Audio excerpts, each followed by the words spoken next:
Hello बच्चों, कैसे हैं आप सब? कैसी तैयारी चल रही है आप लोगों की? वेलकम टू माय चैनल एक्सलेट फिजिक्स बाय हरी सर। बच्चों आ जाइए फटाफट से। और आज हम लोग स्टार्ट करने वाले हैं अपना काइनेमेटिक्स का, वो भी kinematics in motion in one dimension का अपना next topic that is called distance in distance displacement हो चुका है। अब हमारा नेक्स्ट टॉपिक होगा स्पीड एंड वेलोसिटी।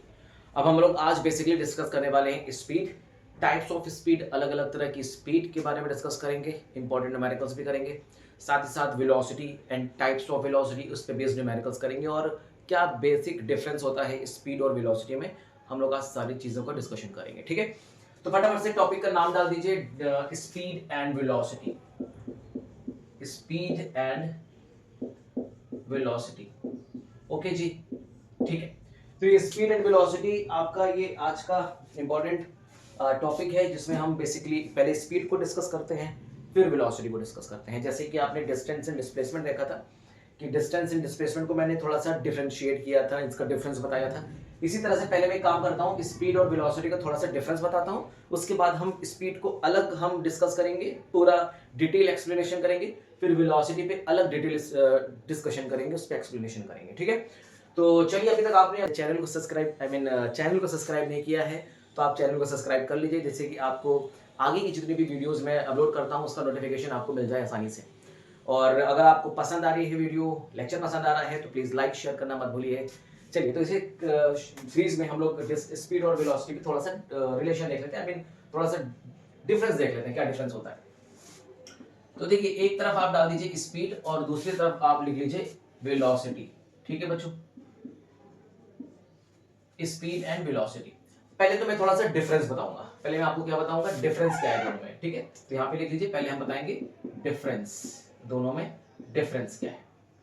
बेटा पहली बात तो स्पीड और वेलोसिटी में सबसे पहले फिजिकल क्वांटिटी की अगर बात करें तो स्पीड एक स्केलर क्वांटिटी है, जबकि वेलोसिटी एक वेक्टर क्वांटिटी। सबसे बेसिक डिफरेंस और सबसे इंपॉर्टेंट डिफरेंस ये है, सबसे पहला डिफरेंस ये है, speed is a scalar quantity, is a scalar quantity है, ठीक है। स्केलर क्वांटिटी है, इसका मतलब सिर्फ और सिर्फ इसको डायरेक्शन से मतलब नहीं है, सिर्फ और सिर्फ मैग्नीट्यूड से मतलब है, बस और किसी से मतलब नहीं है। वेलोसिटी एक वेक्टर क्वांटिटी है, और अगर ये वेक्टर क्वांटिटी है तो वेक्टर के सारे रूल को फॉलो करेगी, और इसको मैग्नीट्यूड के साथ साथ डायरेक्शन की भी रिक्वायरमेंट है। इसका मतलब वेलोसिटी की अगर हम लोग बात करें तो वेलोसिटी क्या है, वेलोसिटी एक वेक्टर क्वांटिटी है। Velocity is a vector quantity, is a vector quantity. और बेटा अगर ये वेक्टर क्वांटिटी है तो ये वेक्टर के सारे रूल्स को फॉलो करेगी, ठीक है ना। चलिए, अब बात करते हैं, अगर ये स्केलर क्वांटिटी है और ये वेक्टर क्वांटिटी है तो ठीक है, बेसिक डिफरेंस है।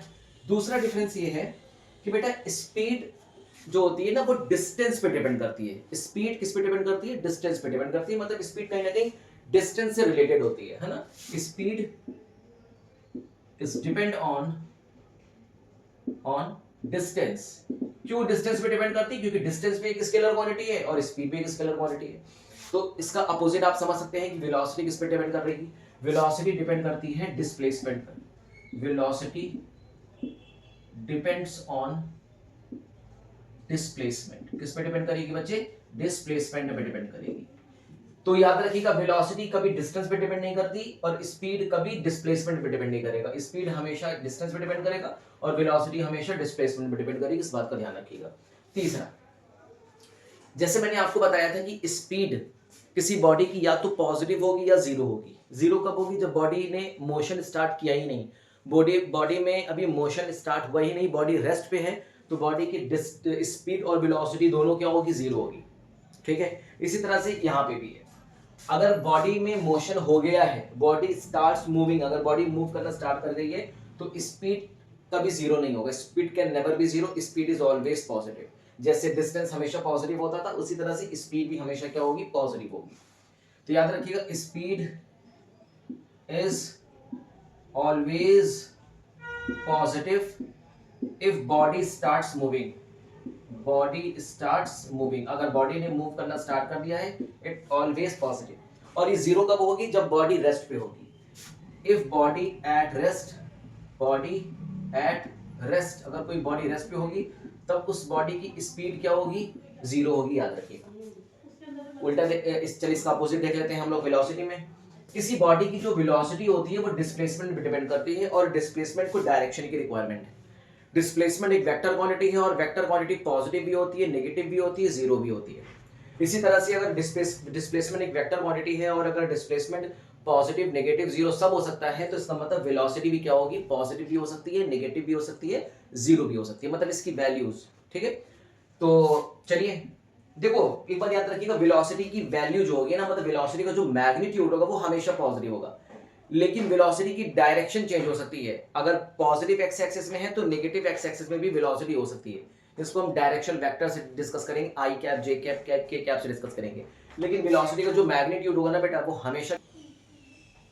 चलिए तो अब आज लिख लेते हैं, तो याद रखिएगा velocity is either positive, comma negative और जीरो, या किसी बॉडी की वेलोसिटी पॉजिटिव होगी, नेगेटिव होगी या फिर जीरो होगी। ठीक है जी। चलिए इसी तरह से आपने आपने डिस्टेंस और डिस्प्लेसमेंट में अच्छा डिफरेंस देखा था कि अगर कोई बॉडी स्ट्रेट ट्रेवल कर रही है, कोई बॉडी स्ट्रेट पाथ में जा रही है, स्ट्रेट पाथ में जाने का मतलब ये होता है कि बॉडी या तो वन डायमेंशन मोशन कर रही है, या बॉडी टू डायमेंशन मोशन कर रही है, या बॉडी थ्री डायमेंशन मोशन कर रही है। तो स्ट्रेट मोशन आपका वन डायमेंशन भी हो सकता है, टू डायमेंशन भी हो सकता है, थ्री डायमेंशन भी हो सकता है। तो अगर बॉडी स्ट्रेट चल रही है तो इस बात का ध्यान रखिएगा कि स्पीड और वेलोसिटी का मैग्नीट्यूड हमेशा बराबर होगा। ठीक है बेटा, तो मैं यहां पे चीजें लिख देता हूं, आप ध्यान से इसको नोट कर लीजिएगा। If body is moving in straight line, अगर कोई बॉडी स्ट्रेट लाइन में मूव कर रही है, स्ट्रेट लाइन में मूव कर रही है, तो उसकी स्पीड और वेलोसिटी का मैग्नीट्यूड हमेशा बराबर होगा। तो याद रखिएगा, speed is always equal to magnitude of velocity, velocity vector के मैग्नीट्यूड के हमेशा क्या होगा, बराबर होगा। ठीक है जी। इसके बाद फिफ्थ सबसे अच्छा इसका रिलेशन ये है कि अगर कोई बॉडी स्ट्रेट पाथ में ट्रेवल नहीं कर रही है, मतलब स्ट्रेट पाथ में मूव नहीं कर रही है, किसी कर्व में मूव कर रही है, कोई भी कर्व हो सकता है, लेकिन वो कर्व में मूव कर रही है, तो याद रखिएगा हमेशा स्पीड वेलोसिटी के मैग्नीट्यूड से बड़ा होगा, ऑलवेज ग्रेटर है। तो लिख लीजिए, if body is moving in curve, अगर बॉडी किसी कर्व में मूव कर रही है तब क्या होगा, तब याद रखिएगा speed is always greater than magnitude of velocity, velocity के मैग्नीट्यूड के हमेशा बड़ा होगा, ये भी आप जरूर से ध्यान रखिएगा। तो ये कुछ इंपॉर्टेंट चीजें हैं, इसको आप थोड़ा सा याद रखिएगा, ये न्यूमेरिकल्स में बहुत काम आएगा। ठीक है जी। तो यहां से हम इन जनरल ये कह सकते हैं कि स्पीड हमेशा वेलोसिटी के मैग्नीट्यूड से बड़ा होगा। ठीक है, तो हम इन जनरल ये कह सकते हैं। अच्छा, हम इसका रिप्रेजेंटेशन भी करेंगे ना, या इसको हम कैपिटल एस से डिनोट कर सकते हैं। तो स्पीड को हम डिनोट करेंगे एस से और वेलोसिटी को हम डिनोट करेंगे वी से। आज से याद रखिएगा, speed is denoted by s whereas velocity is denoted by v. और क्योंकि वेलोसिटी एक वेक्टर क्वांटिटी है तो वेलोसिटी को हमेशा हम वेक्टर फॉर्म में लिखेंगे, और स्पीड एक स्केलर क्वांटिटी है तो कोई दिक्कत ही नहीं है। तो ये इन जनरली कह सकते हैं कि स्पीड और वेलोसिटी का जो मैग्नीट्यूड होता है, this is the magnitude of velocity vector is always greater and equal to 1। ये हमेशा क्या होगा, एक से बड़ा या एक के बराबर हो सकता है। तो स्पीड और वेलोसिटी के मैग्नीट्यूड का रेशियो 1 के बराबर कब होगा, जब ये पार्टिकल स्ट्रेट पाथ में मूव करेगी। और स्पीड और वेलोसिटी का रेशियो 1 से बड़ा कब होगा, जब ये बॉडी कर्व में मूव करेगी। कभी वेलोसिटी का मैग्नीट्यूड बड़ा नहीं हो सकता, इस बात का ध्यान रखिएगा। ठीक है, चलिए तो यहां तक आपने एक जनरल चीजें अच्छी तरह से डिस्कस कर ली हो, तो कि यहां तक बात समझ में आ गई। भी बहुत कुछ है, अभी बहुत कुछ है, यहीं पे खत्म नहीं हुआ है, अभी बहुत कुछ है। ठीक है, चलिए तो पहले फटाफट से थोड़े से, अभी तो इसके फॉर्मूले भी डिफरेंस है, अभी इनके रिलेशन में भी डिफरेंस है, इनकी डेफिनेशन में डिफरेंस है, काफी डिफरेंस है स्पीड और वेलोसिटी में। कुछ बच्चे स्पीड और वेलोसिटी को इक्वल समझ लेते हैं, बिल्कुल गलत है। स्पीड वेलोसिटी बिल्कुल अलग अलग होता है। ठीक है, तो चलिए फटाफट से हम लोग अब आगे के डिस्कस करते हैं, बने रहिएगा बच्चे। चलिए बेटा, अब हम लोग बेसिकली देखिए डिफरेंस तो हमने देख लिया, हालांकि आगे और डिफरेंस आएगा, उसके बारे में भी डिस्कस करेंगे। तो अभी बेसिकली हम यहाँ पे देख लेते हैं स्पीड। चलिए हेडिंग डाल दीजिए फटाफट से, स्पीड से डिस्कस करते हैं। स्पीड क्या है, तो स्पीड क्या है कि the rate at which the body या particle cover a distance in with respect to time is called speed. ये इसकी आप दूसरी भी डेफिनेशन बना सकते हैं। The total distance cover by the particle in unit time is called its distance speed, है ना। किसी पार्टिकल का एक सेकंड में जितना डिस्टेंस कवर करती है, कोई भी पार्टिकल एक सेकंड में जितना डिस्टेंस कवर करती है, that is called its speed. इसको क्या बोलेंगे, उसकी स्पीड बोलेंगे। तो व्हाट इज स्पीड? स्पीड की अलग अलग डेफिनेशन देखने को मिलती है, तो चलिए देखते हैं। पहली डेफिनेशन देखिए, पहली डेफिनेशन क्या है? The rate at which, the rate at विच। अच्छा एक बात याद रखिएगा बच्चों, जिस फिजिकल पैरामीटर के पहले रेट लिखा हुआ है ना, तो मतलब उस फिजिकल पैरामीटर को हम किससे डिवाइड करेंगे? टाइम से डिवाइड करेंगे। याद रखिएगा, जिस फिजिकल पैरामीटर के पहले अगर कहीं रेट लिखा है, रेट, तो हम उस फिजिकल पैरामीटर को टाइम से डिवाइड कर देते हैं। The rate at which the distance, the rate at which distance covered by the particle, distance covered by the particle, covered by the particle with respect to time, with respect to time, with respect to time is called its speed, it's called its speed। एक तो definition ये बन गई कि मतलब कोई particle किस rate पे, मतलब कितने सेकंड में, यहां पे दिखाई जाता है एक सेकंड में अगर कोई पार्टिकल जितना डिस्टेंस कवर कर लेगा वो उसकी क्या कहलाएगी? स्पीड कहलाएगी। बस आ गया। मान लीजिए एक सेकंड में कोई पार्टिकल 10 मीटर का डिस्टेंस ट्रेवल कर लेता है। सुनिएगा ध्यान से, अगर कोई पार्टिकल एक सेकंड में 10 मीटर का डिस्टेंस कवर कर लेता है तो उस पार्टिकल की स्पीड कितनी होगी? 10 मीटर पर सेकेंड। कितनी होगी मेरे बच्चे? 10 मीटर पर सेकेंड। ठीक है, तो उसकी दूसरी डेफिनेशन देखिए, ऐसे भी लिख सकते हैं, the distance covered by the particle, the distance particle कह सकते हैं, body कह सकते हैं, कुछ भी बोल सकते हैं, the distance covered by the body, है ना। पार्टिकल की जगह बॉडी भी कर सकते हैं, कोई दिक्कत नहीं है। the distance covered by the body in unit time, in unit समझते हैं, मतलब 1, यूनिट मतलब 1, in unit time is called its speed। क्या बोलेंगे? उसकी स्पीड बोलेंगे। ठीक है बच्चे, मेरी बात समझ में आ रही है? कोई दिक्कत नहीं है। तो आप इसको किसी भी तरीके से लिख सकते हैं। स्पीड को आप ऐसे भी डिफाइन कर सकते हैं, the ratio of distance and time is called speed.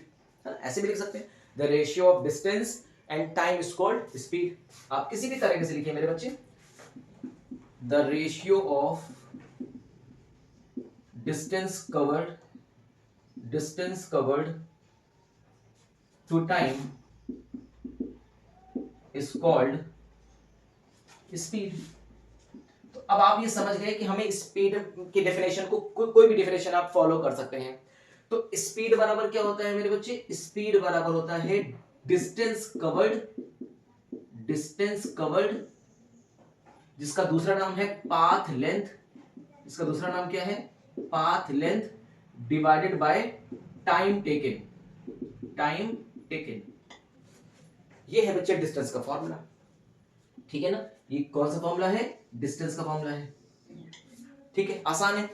अब यहां पे जो आपने स्पीड का फॉर्मूला है, यहां पे जो आपने स्पीड का फॉर्मूला लिखा है, speed is equal to distance covered upon time taken, ये जो स्पीड होगी ये कैसी स्पीड होगी? कांस्टेंट स्पीड होगी। और स्पीड अगर कांस्टेंट है तभी ये फॉर्मूला अप्लाई होगा, अदरवाइज ये फॉर्मूला अप्लाई होने वाला नहीं है। याद रखिएगा, यहां पे स्पीड कैसी होगी? यहां पे स्पीड अगर कांस्टेंट है तभी ये फॉर्मूला हम अप्लाई करेंगे, अदरवाइज अप्लाई नहीं करेंगे। ठीक है, चलिए अभी हम लोग आगे बहुत कुछ पढ़ेंगे। अब बात करते हैं स्पीड की यूनिट क्या होती है, स्पीड की डायमेंशन क्या होती है। ठीक है, अभी इसकी क्लासिफिकेशन भी करेंगे। स्पीड की देखिए यूनिट क्या होती है, स्पीड की यूनिट ऑफ स्पीड। अब एक बात बताइए, डिस्टेंस कवर्ड, डिस्टेंस की यूनिट होती है मीटर और टाइम की होती है सेकंड। तो metre per second is the unit of speed, और ये कैसी यूनिट है? एसआई यूनिट है, याद रखिएगा। तो स्पीड ऑफ यूनिट की स्पीड की यूनिट सबसे पहले इसकी कौन सी यूनिट? इसकी एसआई यूनिट। इसकी एसआई यूनिट क्या होगी? सिस्टम ऑफ इंटरनेशनल यूनिट क्या होगी इसकी? Metre per second. क्या होगी बच्चे? मीटर पर सेकंड होगी। ठीक है, और इसकी सीजीएस यूनिट क्या होगी? इसकी सीजीएस यूनिट क्या होगी? सेंटीमीटर पर सेकंड हो सकती है। ठीक है, मतलब एक होती है एसआई यूनिट, फिर होगी सीजीएस यूनिट, या हम इसको बोल सकते हैं इसकी कमर्शियल यूनिट बोल सकते हैं, या इसकी प्रैक्टिकल यूनिट बोल सकते हैं, या फिर इसकी लैबोरेटरी यूनिट बोल सकते हैं, कुछ भी बोल सकते हैं। कितनी होती है? कमर्शियल यूनिट हो गई, या फिर इसकी लैबोरेटरी यूनिट हो गई। ठीक, लैबोरेटरी यूनिट हो गई, कुछ भी बोलिए। ठीक है, कमर्शियल यूनिट या फिर इसकी लेबोरेटरी यूनिट क्या होती है, किलोमीटर पर सेकंड, याद रखिएगा क्या होती है बच्चे, किलोमीटर पर सेकंड होती है। ठीक है, तो इसको अच्छी तरह से याद रखिएगा, ये इसकी एसआई यूनिट हो गई, ये इसकी सीजीएस यूनिट हो गई और ये इसकी कमर्शियल यूनिट हो गई। ठीक है, चलिए बात समझ में आ गई, आसान है। तो कमर्शियल यूनिट, लेबोरेटरी यूनिट भी हो गई और सीजीएस यूनिट भी हो गई और एसआई यूनिट भी हो गई। तो आप देख लीजिएगा, यूनिट को अच्छी तरह से ध्यान रखिएगा, स्पीड की यूनिट यही होती है। अच्छा, इसकी डायमेंशन क्या होती है, अगर डायमेंशन के बारे में पूछा जाए तो बताइए इसकी डायमेंशन क्या होती है, what will be the dimension of speed. Speed की डायमेंशन क्या होगी, कैसे पता चलेगी? आपको पता है डिस्टेंस की डायमेंशन होती है एल ब्रैकेट में और टाइम की होती है टी, तो टी को हम ऊपर लेके जाएंगे तो इसकी डायमेंशन क्या हो जाएगी, m0 lt - 1 is the dimension of speed. Speed की डायमेंशन होगी। ठीक है, तो चलिए होगी, यहां तक बात समझ में आ गई आपको, है ना।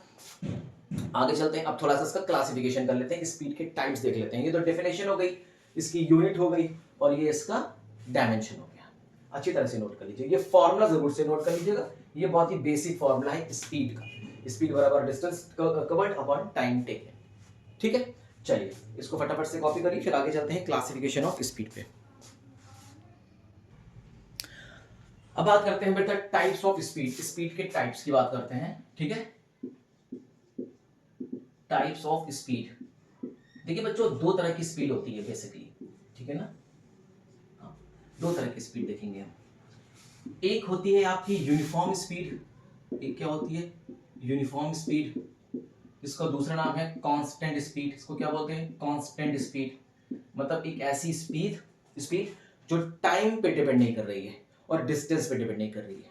ठीक है, एक ऐसी स्पीड, किसी बॉडी की कैसी speed which neither depend on time nor depend on distance.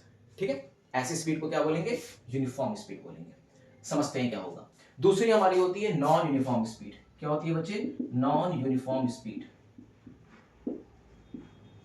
Non uniform speed का दूसरा नाम है वेरिएबल स्पीड। इसको हम और क्या बोलते हैं, वेरिएबल स्पीड बोलते हैं, वेरिएबल स्पीड बोलते हैं। वेरिएबल स्पीड एक ऐसी स्पीड जो टाइम पे डिपेंड कर सकती है या फिर डिस्टेंस पे डिपेंड कर सकती है। ठीक है ना, तो बेसिक इसकी डेफिनेशन हम लोग लिखेंगे, इसके बारे में डिटेल डिस्कशन करेंगे, बिल्कुल परेशान मत होइएगा। दोनों में डिफरेंशिएशन भी करेंगे, मतलब डिफरेंशिएट करेंगे दोनों को अलग अलग तरीके से। तो पहले तो आप समझ लीजिए ये बेटा यूनिफॉर्म स्पीड क्या होती है। बेसिक डिफरेंस ये है, यूनिफॉर्म स्पीड एक ऐसी स्पीड, किसी बॉडी की एक ऐसी स्पीड जो टाइम से इंडिपेंडेंट है, तो जो टाइम पे डिपेंड नहीं कर रही है, मतलब थ्रू आउट कॉन्स्टेंट है, बिल्कुल कॉन्स्टेंट है, जिसकी वैल्यू रिमेन्स कॉन्स्टेंट है। ठीक है, तो लिखिएगा आई speed whose magnitude is neither depend on time nor distance। ना तो वो डिस्टेंस पे डिपेंड कर रही है और ना ही वो टाइम पे डिपेंड कर रही है, तो ऐसी स्पीड को हम बोलेंगे यूनिफॉर्म स्पीड। सब बताएंगे, परेशान होने की बिल्कुल जरूरत नहीं है। अब अगर हम नॉन यूनिफॉर्म स्पीड को देखें तो एक ऐसी स्पीड जो टाइम पे डिपेंड कर सकती है या फिर डिस्टेंस पे डिपेंड कर सकती है। आई स्पीड ऑफ बॉडी, ऐसे कह सकते हैं, I speed of the body which depends on either distance और टाइम, या फिर वो डिस्टेंस पे डिपेंड कर सकती है या फिर वो टाइम पे डिपेंड कर सकती है, तो ऐसी स्पीड को हम बोलते हैं वेरिएबल स्पीड या फिर नॉन यूनिफॉर्म स्पीड बोलते हैं। ठीक है, दूसरी डेफिनेशन समझिए, यूनिफॉर्म स्पीड की दूसरी डेफिनेशन क्या है। दूसरी डेफिनेशन यूनिफॉर्म स्पीड की यह है कि if a particle cover equal distance with equal interval of a time, अगर कोई पार्टिकल इक्वल डिस्टेंस कवर करता है with equal interval of a time पे, then this type of speed is called uniform speed. एक example के तौर पे समझिए, मान लीजिए एक बॉडी है जो ए पे है, कुछ देर के बाद बी पे आ गई, फिर सी पे आ गई, फिर डी पे आ गई। एक बॉडी ने ए से बी के बीच में डिस्टेंस कवर करी है 2 मीटर की, और ए से बी तक में इसने टाइम लिया है 1 सेकेंड का।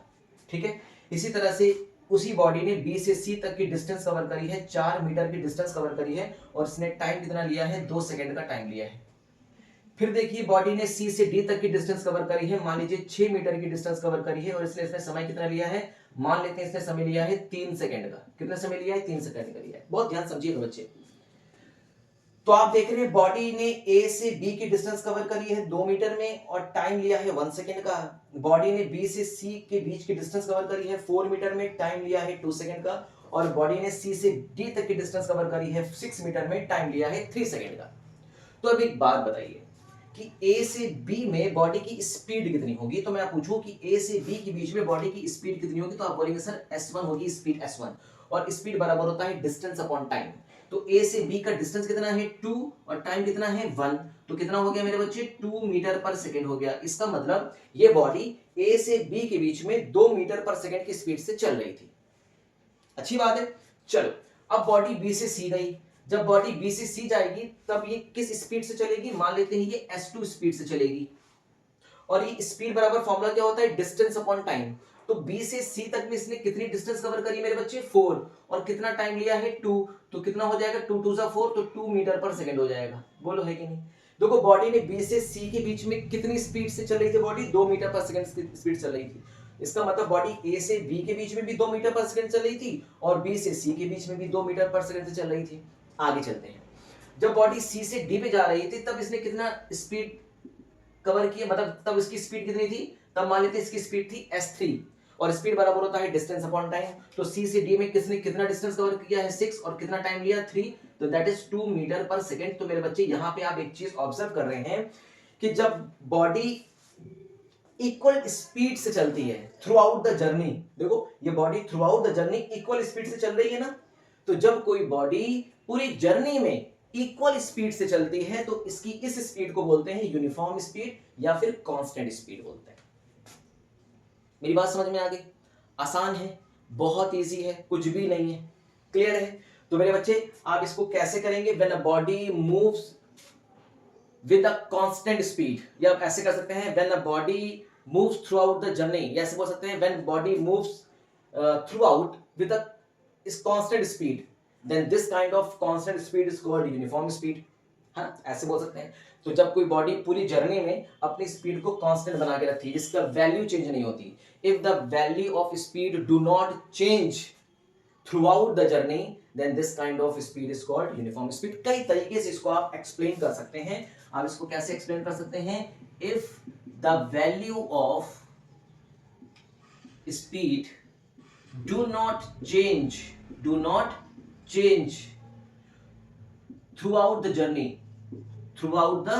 जर्नी, पूरे जर्नी के समय अगर बॉडी की स्पीड की वैल्यू अगर चेंज नहीं हो रही है, then this speed is called uniform speed या फिर constant speed, called constant speed. इसको या तो बोलेंगे कांस्टेंट स्पीड से बॉडी मूव कर रही है या फिर यूनिफॉर्म स्पीड से बॉडी मूव कर रही है। ठीक है ना, याद रखिएगा। ऐसी सिचुएशन में हम बोलते हैं कि body moving with the constant speed या body moving with the uniform speed. तो यूनिफॉर्म स्पीड का कहने का मतलब तो यही हो गया कि बॉडी पूरे जर्नी में इक्वल स्पीड से पूरी जर्नी को कवर करेगी। अच्छा, हम इसको दूसरे तरीके से भी एक्सप्लेन कर सकते हैं। कैसे कर सकते हैं, देखिए रफ करते हैं इसको। चलिए इसको रफ कर देते हैं, समझ में आ गया ना। इसको हम दूसरे तरीके से भी एक्सप्लेन कर सकते हैं।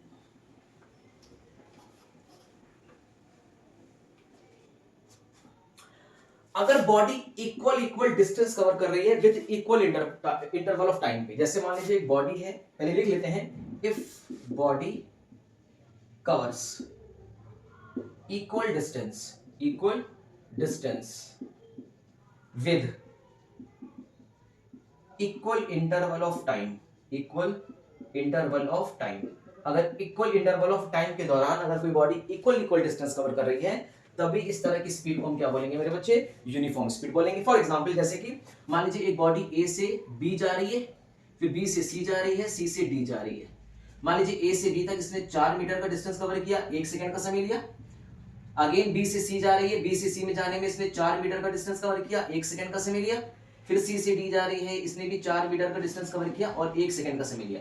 तो जब कोई बॉडी इक्वल डिस्टेंस ट्रेवल करती है with equal interval of time पे, then this types of speed is called uniform speed. आप करके देख लो।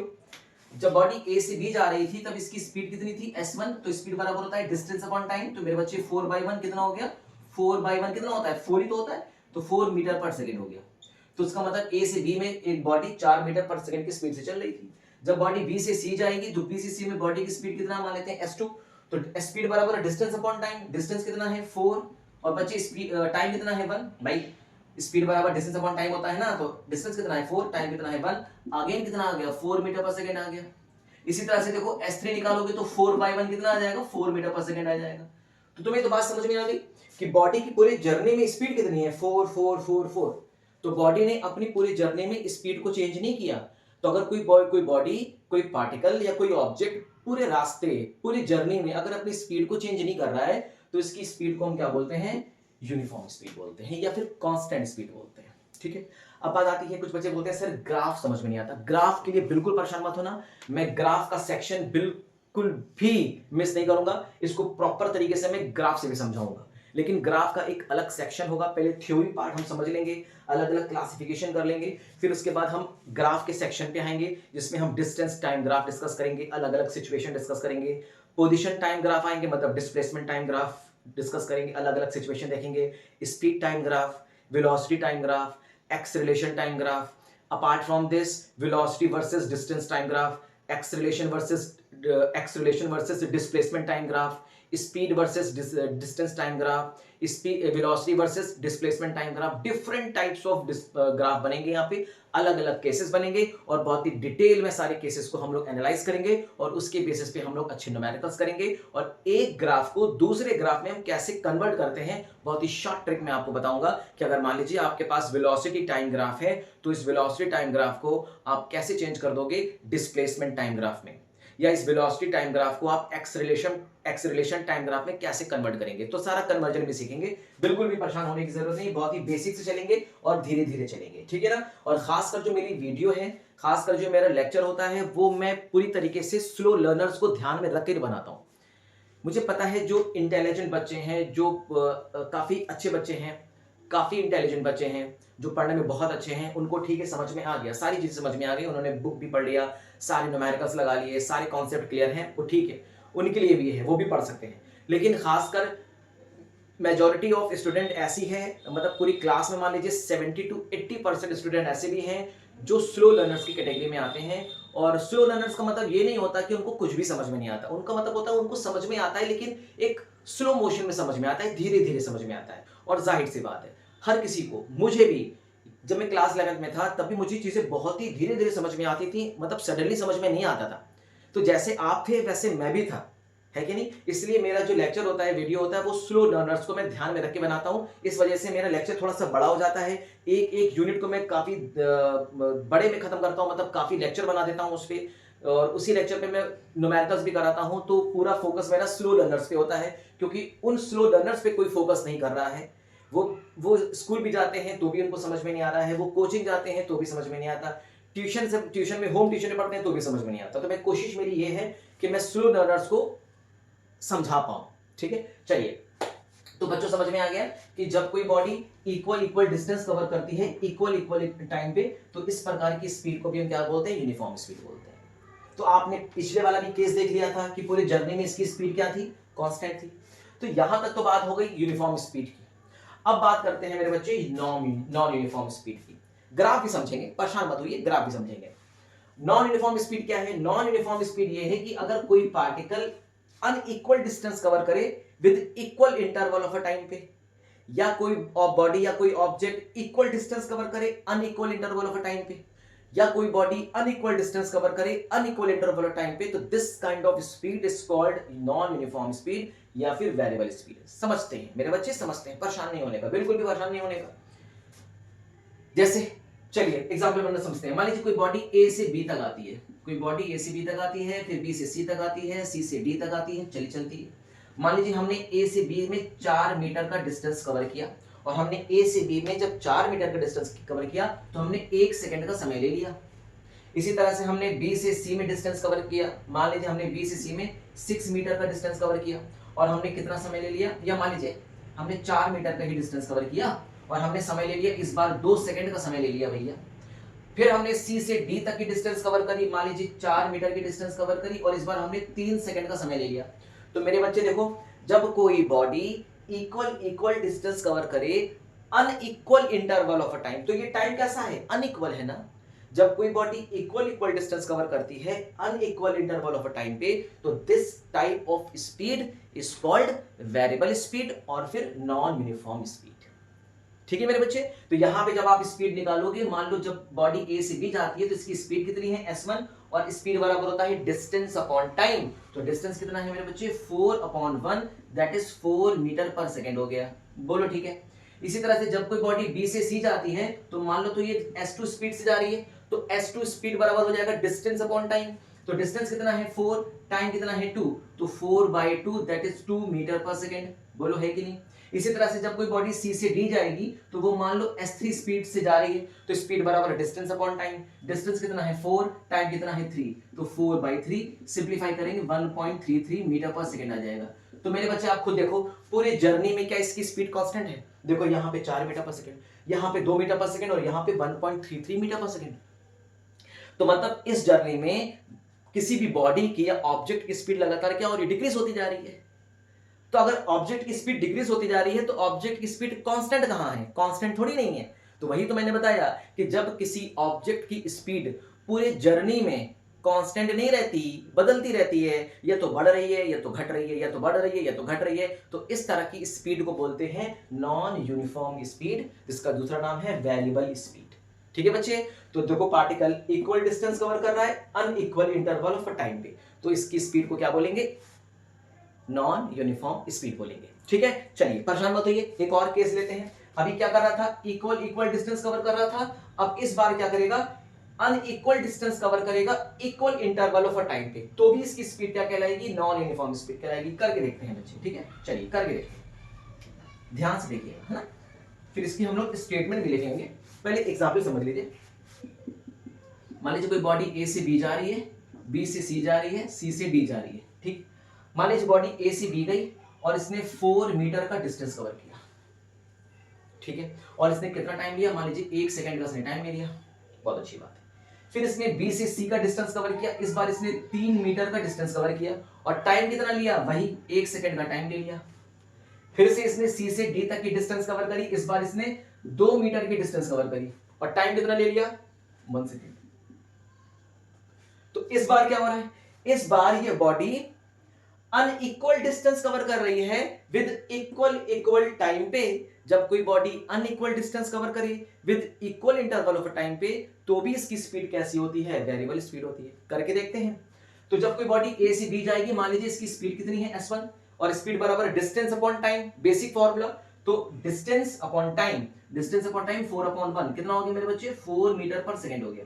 इसका मतलब वो बॉडी ए से बी में किस स्पीड से चल रही थी, 4 मीटर पर सेकेंड की स्पीड से भाग रही थी। ठीक है जी। जब बॉडी बी से सी जा रही थी तो मान लेते हैं इसकी स्पीड कितनी है s2 और स्पीड बराबर होता है डिस्टेंस अपॉन टाइम। डिस्टेंस कितना है 3, टाइम कितना है 1, तो 3/1 that is 3 metre per second. बोलो है कि नहीं। देखो स्पीड चेंज हो गई, स्पीड डिक्रीज हो गई, पहले 4 मीटर पर सेकेंड थी, बाद में 3 मीटर पर सेकेंड हो गई। क्या स्पीड कांस्टेंट है, नो, स्पीड वेरी कर रही है, स्पीड डिक्रीज कर रही है। वही तो मैंने बोला, अगर स्पीड डिक्रीज करे या स्पीड इंक्रीज करे तो कैसी स्पीड है, नॉन यूनिफॉर्म स्पीड है। ठीक है, चलिए इसी तरह से जब बॉडी सी से डी जाएगी तो मान लेते हैं s3 स्पीड से जा रही है, तो स्पीड बराबर डिस्टेंस अपॉन टाइम, तो 2/1 it comes out to be 2 metre per second. तो मेरे बच्चे आप ये देख रहे हैं कि पूरे रास्ते में, पूरे जर्नी में ये बॉडी किस स्पीड से जा रही है, अलग अलग स्पीड से जा रही है। ए से बी गई 4 मीटर पर सेकेंड, बी से सी गई 3 मीटर पर सेकेंड, सी से डी गई 2 मीटर पर सेकेंड। तो इसकी स्पीड लगातार क्या हो रही है, डिक्रीज होती जा रही है। तो this kind of speed is called non uniform speed. ठीक है, क्लियर है, बात समझ में आ रही है। चलिए यहां तक हो सकता हो आपको बात समझ में आ गई है। मैं एक और एग्जांपल दे देता हूं, आपकी बढ़िया क्लियरिटी बन जाएगी नॉन यूनिफॉर्म स्पीड पे, जिसका दूसरा नाम है वेरिएबल स्पीड। ठीक है, वेरी का मतलब ही होता है बदलना, और वेरिएबल स्पीड का मतलब बदलती हुई स्पीड, चेंजेबल स्पीड, है ना। चलिए, यूनिफॉर्म का मतलब होता है यूनिफॉर्म, पूरे रास्ते यूनिफॉर्म, पूरे रास्ते कांस्टेंट, जिसकी वैल्यू पूरे रास्ते चेंज नहीं हो रही है। तो मान लीजिए मेरे बच्चे कोई बॉडी ए से बी गई, बी से सी गई और सी से डी भाग गई। ए से बी में 4 मीटर का डिस्टेंस कवर किया, 3 सेकंड से चला। बी से सी में 5 मीटर का डिस्टेंस कवर किया, 4 मीटर से 4 सेकंड का समय लिया। और सी से डी में ये 6 मीटर का डिस्टेंस कवर कर रही है, 2 सेकंड का समय ले रही है। तो अब यहां पे ये बॉडी अनइक्वल डिस्टेंस कवर कर रही है with unequal interval of time पे, और कोई बॉडी जब अनइक्वल डिस्टेंस कवर करे अनइक्वल इंटरवल ऑफ टाइम पे, तो ये भी कैसी स्पीड है, वेरिएबल स्पीड है। ठीक है, चलो ए से बी में बॉडी की स्पीड कितनी, s1, formula distance upon time, distance कितना 4, टाइम कितना 3, तो 4/3 कितना आ जाएगा 1.33 मीटर पर सेकेंड। ठीक है मेरे बच्चे, जब ए से बी तक बॉडी जाएगी तो वो किस स्पीड से जाएगी, 1.33 मीटर पर सेकेंड की स्पीड से जाएगी। बी से सी की बात करते हैं, तो बी से सी में मानते हैं बॉडी की स्पीड कितनी है, s2, स्पीड बराबर डिस्टेंस अपॉन टाइम, डिस्टेंस है 5, टाइम है 4, it comes out to be 1.25 metre per second. बोलो क्लियर है, आसान है। इसी तरह से बॉडी जब सी से डी जाएगी तो मान लेते हैं इसकी स्पीड कितनी है, s3, और स्पीड बराबर distance upon time 6/2 comes out to be 3 metre per second. अब यहां पे ये जो बॉडी है ये अजीबोगरीब स्पीड से जा रही है। पहले 1.33 की स्पीड से गई, फिर स्पीड 1.2 से गई, फिर बढ़ गई। पहले स्पीड 1.33 थी, फिर डिक्रीज हुई, फिर इंक्रीज हुई, है ना। पहले स्पीड 1.3 मीटर पर सेकेंड थी, फिर स्पीड डिक्रीज हो गई, फिर स्पीड इंक्रीज हो गई। तो जब कोई बॉडी अलग अलग स्पीड से चलती है तो इसकी इस प्रकार की स्पीड को बोलते हैं नॉन यूनिफॉर्म स्पीड, जिसका दूसरा नाम है वेरिएबल स्पीड। ठीक है मेरे बच्चे, कोई दिक्कत नहीं है, बात समझ में आ गई, बहुत बढ़िया। अब मैं आपको यूनिफॉर्म स्पीड और नॉन यूनिफॉर्म स्पीड का ग्राफ बनाता हूं। अभी मैं आपको बस एक रफली ग्राफ आप समझ लो कि यूनिफॉर्म स्पीड का ये ग्राफ होता है, नॉन यूनिफॉर्म स्पीड का ये ग्राफ होता है। बाकी ग्राफ के सेक्शन में बहुत ही डिटेल एक्सप्लेनेशन करेंगे, डिस्टेंस वर्सेस टाइम ग्राफ में, पोजीशन वर्सेस टाइम ग्राफ में, जिसका दूसरा नाम है डिस्प्लेसमेंट वर्सेस टाइम ग्राफ, फिर वेलोसिटी वर्सेस टाइम ग्राफ, ढेर सारे हम लोग ग्राफ से रिलेटेड डिस्कशन करेंगे। चलिए अब हम लोग चलते हैं डेफिनेशन पे, है ना, डेफिनेशन पे चलते हैं। अब जैसे हमने यहां पे डेफिनेशन लिखी वैसे हम यहां पे भी डेफिनेशन लिख देंगे, तो फटाफट से डेफिनेशन लिख दीजिए बेटा। नॉन यूनिफॉर्म स्पीड की एक तो डेफिनेशन आपने ये लिख दी, high speed of the body which depends on either distance और time is called non uniform speed. या ऐसे कर सकते हो कि when the speed of the object do not constant throughout the journey then this speed is called non uniform speed. तो आप ऐसे भी लिख सकते हो, अलग अलग डेफिनेशन अलग अलग बुक बोलती है। बेहतर यह है कि आप अपनी डेफिनेशन खुद बनाओ, खुद बनाओ, बुक पे डिपेंड होने की जरूरत ही नहीं है। आपका कॉन्सेप्ट इतना क्लियर होना चाहिए कि आप अपनी डेफिनेशन खुद बनाइए। ठीक है बच्चे, देखिए हाँ, चलिए इसकी डेफिनेशन हम लोग लिख लेते हैं। क्या डेफिनेशन लिखेंगे, if a body covers equal distance with unequal interval of time, या तो ये बोल सकते हैं, या फिर दूसरा डेफिनेशन हम क्या लिख सकते हैं, ओ आर और करके लिख देना। If a body covers unequal distance with equal interval of time, और एक और डेफिनेशन लिख देना कि when a body covers unequal distance with unequal interval of time then this kind of या this type of speed throughout the journey is called non uniform speed. ठीक है, समझ में आ गई बात, क्लियर है। कहीं भी अगर कोई बॉडी इंक्रीजिंग स्पीड से चल रही है या डिक्रीजिंग स्पीड से चल रही है तो वो स्पीड वेरिएबल स्पीड कहलाती है या नॉन यूनिफॉर्म स्पीड कहलाती है। अगर पूरे जर्नी में उस बॉडी की स्पीड कांस्टेंट बनी हुई है, वो चेंज ही नहीं हो रही है, तो वो स्पीड क्या कहलाएगी, यूनिफॉर्म स्पीड कहलाएगी। ठीक है मेरे बच्चे, यहां तक मुझे लगता है इतनी बात तो आपको समझ में आ गई होगी। ठीक है, अब थोड़ा हम लोग ग्राफ से भी डिस्कस कर लेते हैं। देखो यूनिफॉर्म स्पीड में पार्टिकल क्योंकि equal distance with equal interval of time चल रहा था, जिसके वजह से डिस्टेंस और टाइम के बीच में जो ग्राफ बनता है ना, डिस्टेंस और टाइम के बीच में जो ग्राफ बनेगा वो एक स्ट्रेट लाइन का ग्राफ होगा, याद रखिएगा। ठीक है, तो मैं आपको ग्राफ अभी रफली ग्राफ बता देता हूं, परेशान मत होइएगा। ग्राफ का सेक्शन में ग्राफ को बहुत ही अच्छी तरीके से हम लोग डिस्कस करेंगे। मान लीजिए यहाँ पे हमारा डिस्टेंस है और डिस्टेंस को हम किससे डिनोट कर रहे हैं, एस से डिनोट करेंगे। ठीक है, और ये हमारा है टाइम टी, डिस्टेंस को हम ले लेते हैं सपोज मीटर में और टाइम को ले लेते हैं सेकंड में। ठीक है मेरे बच्चे, अब आप देखिए बहुत ध्यान से, बहुत ही ध्यान से देखिए, बॉडी ने ए से बी तक की डिस्टेंस कवर करी, 1 सेकंड का समय लिया, फिर 4 मीटर की डिस्टेंस कवर करी, 1 सेकंड का समय लिया, फिर 4 मीटर की डिस्टेंस कवर करी, 1 सेकंड का समय लिया। तो अगर मैं इसको अगर ग्राफ पे प्लॉट करूं तो इसे बोलते हैं ओरिजिन। ये है 1 2 3 1 2 3, तो यहां पे मैं ले लेता हूं 1 सेकंड, यहां पे ले लेता हूं मैं 2 सेकंड, यहां पे ले लेता हूं मैं 3 सेकंड, और यहां पे मैं वाई एक्सिस पे ले लेता हूं सपोज 4 8 12। तो देखो जब कोई बॉडी ए से बी जा रही थी तो 4 मीटर का डिस्टेंस कवर कर रही थी 1 सेकंड में, इसका मतलब यहां पे आ गई बॉडी, तो ये 0 था, ये क्या है ए, ये कौन सा पॉइंट हो जाएगा, बी हो जाएगा, ये ए और बी हो जाएगा। बॉडी पहले यहां पे आ गई, फिर बॉडी क्या थी, आगे 4 मीटर का डिस्टेंस कवर करती है, तो आगे का 4 मीटर क्या होगा, यही तो होगा, और आगे का 1 सेकंड ये होगा, तो यहाँ पे क्रॉस सेक्शन हम यहाँ पे लगाएंगे। फिर आगे का 4 सेकंड क्या होगा, 8 + 4 12, और 2 + 1 कितना हो गया 3, भाई 1 सेकंड होता है ना, इनके बीच में डिफरेंस कितना, 1 1 सेकंड का है।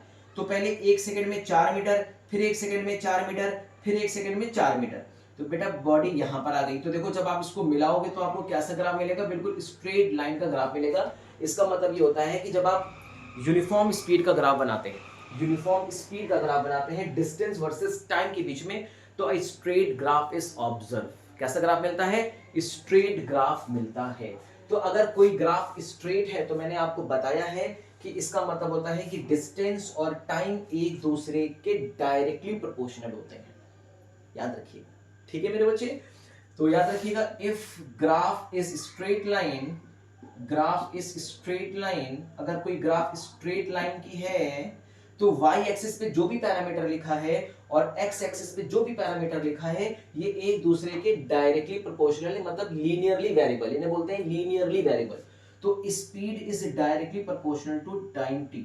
मेरे बच्चे याद रखिएगा, ये बहुत इंपॉर्टेंट है, इसी को बोलते हैं speed is linearly variable on time. से क्या बोलेंगे, मतलब डिस्टेंस इज, मतलब मैंने ये स्पीड माफ करिएगा, ये डिस्टेंस होगा, ठीक है ना, मैं डिस्टेंस के बीच में ग्राफ बना रहा हूं, ये डिस्टेंस के बीच में डी, डिस्टेंस के बीच में, डिस्टेंस वर्सेस टाइम के बीच में ग्राफ बन रहा है। तो डिस्टेंस वर्सेस टाइम के बीच में ग्राफ जो मिलेगा वो स्ट्रेट लाइन का मिलेगा। इसका मतलब वेलोसिटी कैसी होगी, कांस्टेंट होगी, ठीक है ना। तो इसका मतलब यहाँ पे आप लिख दीजिए डिस्टेंस किसके डायरेक्टली प्रोपोर्शनल है मेरे बच्चे, टाइम के डायरेक्टली प्रोपोर्शनल है। इसका मतलब distance is linearly variable, linearly variable with time, time के साथ क्या है ये, लीनियरली वेरिएबल है। या हम इसको दूसरे वर्ड्स में ऐसे कह सकते हैं कि distance is directly proportional to time, distance is directly proportional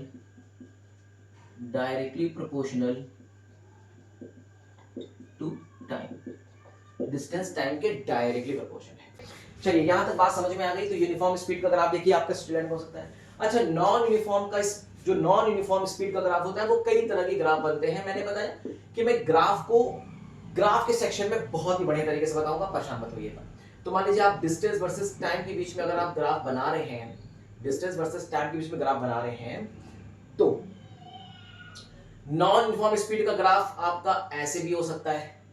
अब मान लीजिए आप डिस्टेंस वर्सेस टाइम ग्राफ बना रहे हैं, किसका, नॉन यूनिफॉर्म स्पीड का, तो ग्राफ ऐसे भी हो सकता है। और मान लीजिए आप डिस्टेंस वर्सेस टाइम का ग्राफ अगर आप बना रहे हैं तो ग्राफ आपका ऐसे भी जा सकता है। लेकिन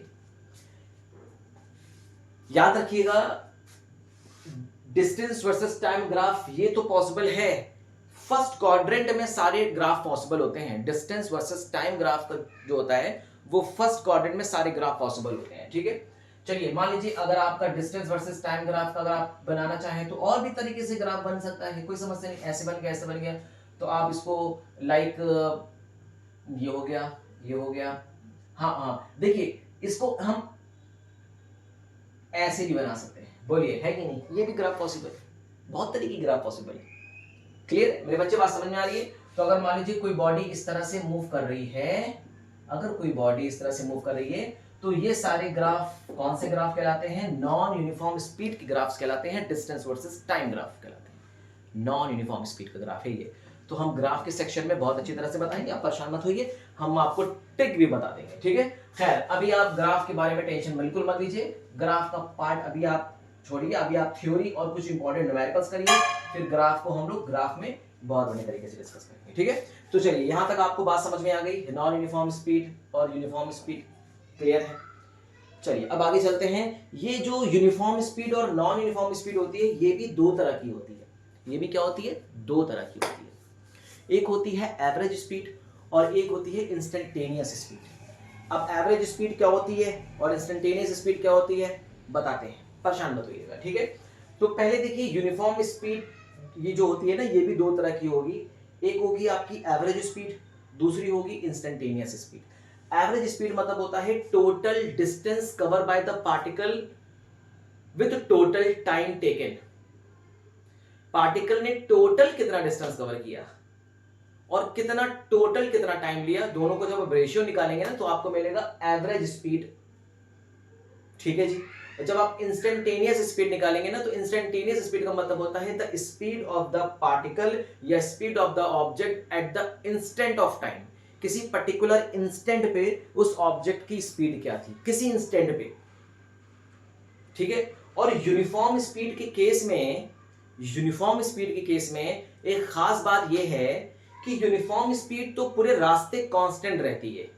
इसका मतलब यूनिफॉर्म स्पीड जो दो तरह की होती है, एवरेज स्पीड और इंस्टेंटेनियस स्पीड, तो एवरेज स्पीड और इंस्टेंटेनियस स्पीड दोनों आपस में बराबर होती हैं और दोनों किसके बराबर हो जाते हैं? यूनिफॉर्म स्पीड के बराबर हो जाते हैं। मैं आपको करके बताऊंगा तभी आपको बेहतर तरीके से समझ में आएगा, परेशान होने की जरूरत नहीं है। अभी हम लोग यूनिफॉर्म स्पीड के दो कैटेगरी करेंगे, एवरेज स्पीड और इंस्टेंटेनियस स्पीड। इसको अलग अलग तरीके से समझेंगे, फिर मैं आपको बताऊंगा कि यूनिफॉर्म स्पीड, अगर कोई पार्टिकल यूनिफॉर्म स्पीड से मूव करती है ना तो उसकी एवरेज स्पीड और इंस्टेंटेनियस स्पीड आपस में बराबर होती है। करके बताएंगे, परेशान मत होइए, बने रहिए बस। देखो बेटा, ये एवरेज स्पीड और इंस्टेंटेनियस स्पीड, ये यूनिफॉर्म स्पीड के दो टाइप्स हैं, ठीक है। एवरेज स्पीड क्या होती है? Average speed is the speed the particle cover total distance upon total time taken. Particle ने टोटल कितना डिस्टेंस कवर किया और पार्टिकल ने टोटल कितना टाइम लिया। तो याद रखिएगा एवरेज स्पीड क्या है? Average speed is defined as total covered by the distance, ये टोटल कवर्ड नहीं, ऐसे लिखिए total distance covered, total distance covered अपने वर्ड्स में लिखिए ना, बुकिश लैंग्वेज को छोड़ दीजिए। Total distance covered with total time taken, total time taken. Body ने टोटल कितना डिस्टेंस कवर किया और बॉडी ने टोटल कितना टाइम लिया, हमें ये बताना सिर्फ, और कुछ नहीं बताना, ठीक है। इसका मतलब ये हो गया कि average speed is equal to हो जाएगा टोटल, फॉर्मूला क्या हो जाएगा? Total distance divided by total time taken, total distance covered upon total time taken, ठीक है मेरे बच्चे, ये फॉर्मूला हो जाएगा। अब देखो, जैसे आपने अभी प्रीवियस वाले अभी स्लाइड में देखा था कि यूनिफॉर्म स्पीड में मैंने एक एग्जांपल दिया था। देखो कैसे, जब कोई पार्टिकल ए से बी जा रहा है, बी से सी जा रहा है, सी से डी जा रहा है, डी से ई जा रहा है मान लो, और ए से बी जा रहा है अगर कोई पार्टिकल, तो उसने टोटल कितना डिस्टेंस कवर किया? मान लो इसने 4 मीटर का डिस्टेंस कवर किया और इसने ए से बी तक में 1 सेकंड का समय ले लिया। इसी तरह से पार्टिकल ने बी से सी जब डिस्टेंस कवर किया तो इसने 8 मीटर का डिस्टेंस कवर किया और कितना टाइम ले लिया? मान लेते हैं 2 सेकंड का टाइम ले लिया। फिर पार्टिकल ने सी से डी तक का डिस्टेंस कवर किया, मान लो 12 मीटर, और टाइम ले लिया मान लेते हैं 3 सेकंड। फिर पार्टिकल ने डी से ई तक का डिस्टेंस कवर किया 16 मीटर में और टाइम ले लिया 4 सेकंड का। बोलो मेरे बच्चे, बात समझ में आ गई? कैसी स्पीड है ये? यूनिफॉर्म स्पीड है। देखो कैसे, ए से बी तक जब कोई पार्टिकल जाएगा तो उसने s1 स्पीड कवर करी कि स्पीड से, तो डिस्टेंस अपॉन टाइम फॉर्मूला होता है 4/1 कितना हो गया? 4 मीटर पर सेकंड। इसका मतलब ए से बी तक वो 4 मीटर पर सेकंड की स्पीड से जा रहा था। इसी तरह से S2 निकालेंगे, S2 बराबर क्या हो जाएगा मेरे बच्चे, डिस्टेंस अपॉन टाइम, तो 8/2 कितना होता है, 4 मीटर पर सेकेंड होता है, कोई दिक्कत वाली बात नहीं है। जब पार्टिकल C से D जाता है तो मान लेते हैं स्पीड S3 है, डिस्टेंस अपॉन टाइम 12/3 कितना हो गया, 4 मीटर पर सेकेंड हो गया, कोई दिक्कत नहीं। जब पार्टिकल D से E जा रहा है, कोई बॉडी D से E जा रहा है, तो मान लेते हैं वो S4 स्पीड से जा रही है, तो स्पीड बराबर डिस्टेंस अपॉन टाइम, तो 16/4 कितना हो जाता है मेरे बच्चे, 4 मीटर पर सेकेंड हो जाता है। तो इस पार्टिकल की जो यूनिफॉर्म स्पीड है वो 4 मीटर पर सेकेंड है। लेकिन हमें क्या करना है, total distance covered upon total time taken निकालना है। तो चलो निकालते हैं। इतना तो अपने को समझ में आ गया कि ये जो स्पीड दी गई है वो कैसी स्पीड है, यूनिफॉर्म स्पीड है। ठीक है, अब बताओ टोटल डिस्टेंस कवर, मेरे बच्चे बताओ टोटल कितना डिस्टेंस कवर किया, 4 + 8 + 12 + 16, तो 4 को 8 को 12 को 16 को जोड़ दो, सबको ऐड कर लो। देखो 16 + 4 कितना हो गया, 20 + 12 कितना हो गया, 32, और 32 + 8 कितना हो गया, 40। तो मेरे बच्चे हो गया 40 मीटर का टोटल डिस्टेंस कवर किया। टोटल टाइम निकाले, चलो 1 सेकेंड + 2 सेकेंड कितना हो गया, 3 सेकेंड, 3 + 3 हो गया 6, 6 + 4 हो गया 10 सेकेंड, तो ये हो गया मेरे बच्चे 10 सेकेंड। बोलो इसको सिंप्लीफाई करेंगे कितना आ जाएगा, 4 मीटर पर सेकेंड। तुम खुद देखो एवरेज स्पीड कितनी आ गई, 4 मीटर पर सेकेंड, और यही क्या थी, यूनिफॉर्म स्पीड थी। ठीक है नहीं, इसका मतलब समझते हो, इसका मतलब ये हो गया कि अगर कोई बॉडी, कोई पार्टिकल या कोई ऑब्जेक्ट यूनिफॉर्म स्पीड से चल रहा है, कांस्टेंट स्पीड से चल रहा है, तो इसकी एवरेज स्पीड सेम होती है। इसकी एवरेज स्पीड इसकी यूनिफॉर्म स्पीड के बराबर होती है। तो वो जिस कांस्टेंट स्पीड से चल रहा होगा उसकी यूनिफॉर्म स्पीड वही होगी।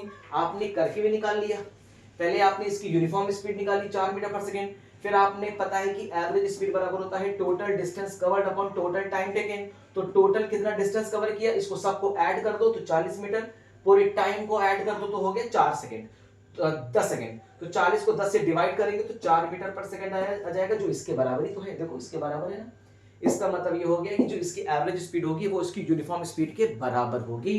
क्या मेरी बात समझ में आ गई, एकदम परफेक्ट, एकदम परफेक्ट तरीके से आपको समझ में आ गया। चलिए अब एक काम करते हैं, अब बात करते हैं इंस्टेंटेनियस स्पीड की। बेटा ये इंस्टेंटेनियस स्पीड क्या होता है, इंस्टेंटेनियस स्पीड का मतलब होता है the speed of the body at the instant of time, eight the instant of time, किसी टाइम के इंस्टेंट पे उस बॉडी की स्पीड क्या थी।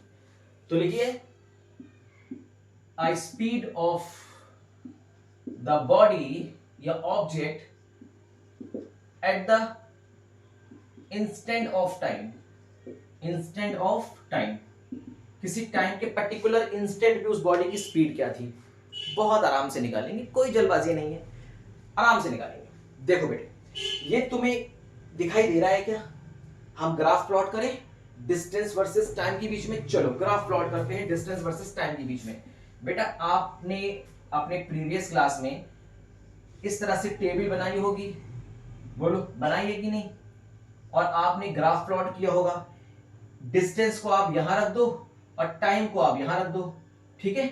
जब डिस्टेंस 4 मीटर था तो टाइम कितना था मेरे बच्चे, 1 सेकेंड का टाइम था। जब डिस्टेंस 8 मीटर कवर किया तो टाइम कितना लिया मेरे बच्चे, 2 सेकेंड लिया। जब डिस्टेंस 12 मीटर था तो टाइम कितना था मेरे बच्चे, 3 सेकेंड था। और जब डिस्टेंस 16 मीटर था तो टाइम कितना था, 4 सेकेंड था। कोई समस्या वाली बात एकदम भी नहीं होगी, क्लियर है, इजी है।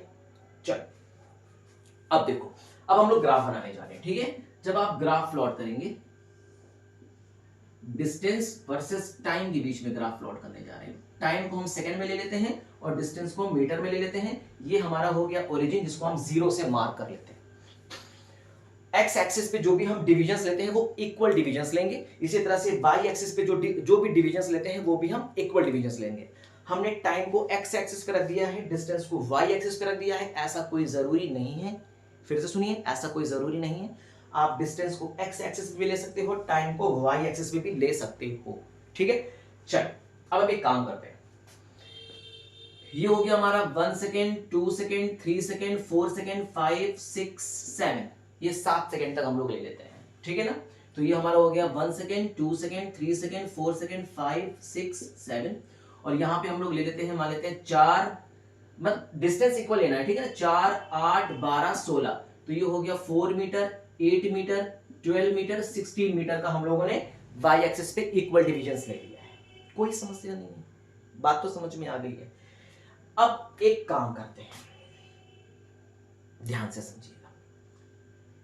जब पार्टिकल 4 मीटर का डिस्टेंस कवर कर रहा था तो कितना समय ले रहा था, 1 सेकेंड का समय ले रहा था। भाई देखो, जब पार्टिकल कोई बॉडी 4 मीटर का डिस्टेंस कवर कर रही थी तो 1 सेकेंड का समय ले रही थी। तो इसको ऐसे ऐसे ले जाओ, इसको ऐसे ऐसे ले जाओ, इसको ऐसे ऐसे ले जाओ, आपस में मिला दो, कहां मिल गया, यहां मिल गया।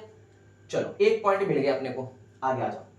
जब बॉडी 8 मीटर का डिस्टेंस कवर करी थी तो कहां से 8 मीटर का डिस्टेंस कवर करेगी, क्या यहां से करेगी? नो, यहां से 8 मीटर का डिस्टेंस कवर करिए ना। भाई देखो, बॉडी पहले 4 मीटर का डिस्टेंस कवर करी, उसके बाद बॉडी 8 मीटर का डिस्टेंस कवर कर रही है, मतलब 4 मीटर के बाद बॉडी 8 मीटर का डिस्टेंस कवर कर रही है। तो यहां से 8 मीटर कितना हुआ, 4 मीटर ये और 4 मीटर ये, मतलब ये हुआ। मेरी बात समझ में आ रही है, नहीं आ रही है, कोई दिक्कत? भाई बात समझ में आ रही है। ये 8 मीटर तुम यहां मत ले लेना, समझ में नहीं आया, कोई बात नहीं, कोई बात नहीं, परेशान होने की जरूरत नहीं है। एक बात बताइए, बॉडी 4 मीटर में यहां कवर आई, मतलब 4 मीटर डिस्टेंस ही कवर करी, 1 सेकंड का समय ली। बॉडी अब 8 मीटर का डिस्टेंस कवर कर रही है, तो बॉडी 8 मीटर का डिस्टेंस कहां से कवर कर रही है? ओरिजिन से थोड़ी ना कर रही है यार, ये तो 4 मीटर के बाद से डिस्टेंस कवर कर रही है ना, है कि नहीं? तो 4 मीटर के बाद से 8 मीटर कहां पे आएगा, 4 मीटर ये 4 मीटर ये, मतलब ये आएगा। और उसके बाद 2 सेकंड कहां से आएगा, इसके बाद का 2 सेकंड आएगा ना, तो 1 सेकंड ये 1 सेकंड ये, मतलब यहां पे आएगा। इसका मतलब इसको हम ऐसे ले जाएंगे और इसको हम ऐसे ले जाएंगे, तो यहाँ पे 1 पॉइंट मिल गया, 1 पॉइंट ये मिल गया मेरे बच्चे, 1 पॉइंट ये मिल गया मेरे बच्चे। कोई समस्या, कोई दिक्कत? बहुत बढ़िया। अब चलते हैं आगे की तरफ।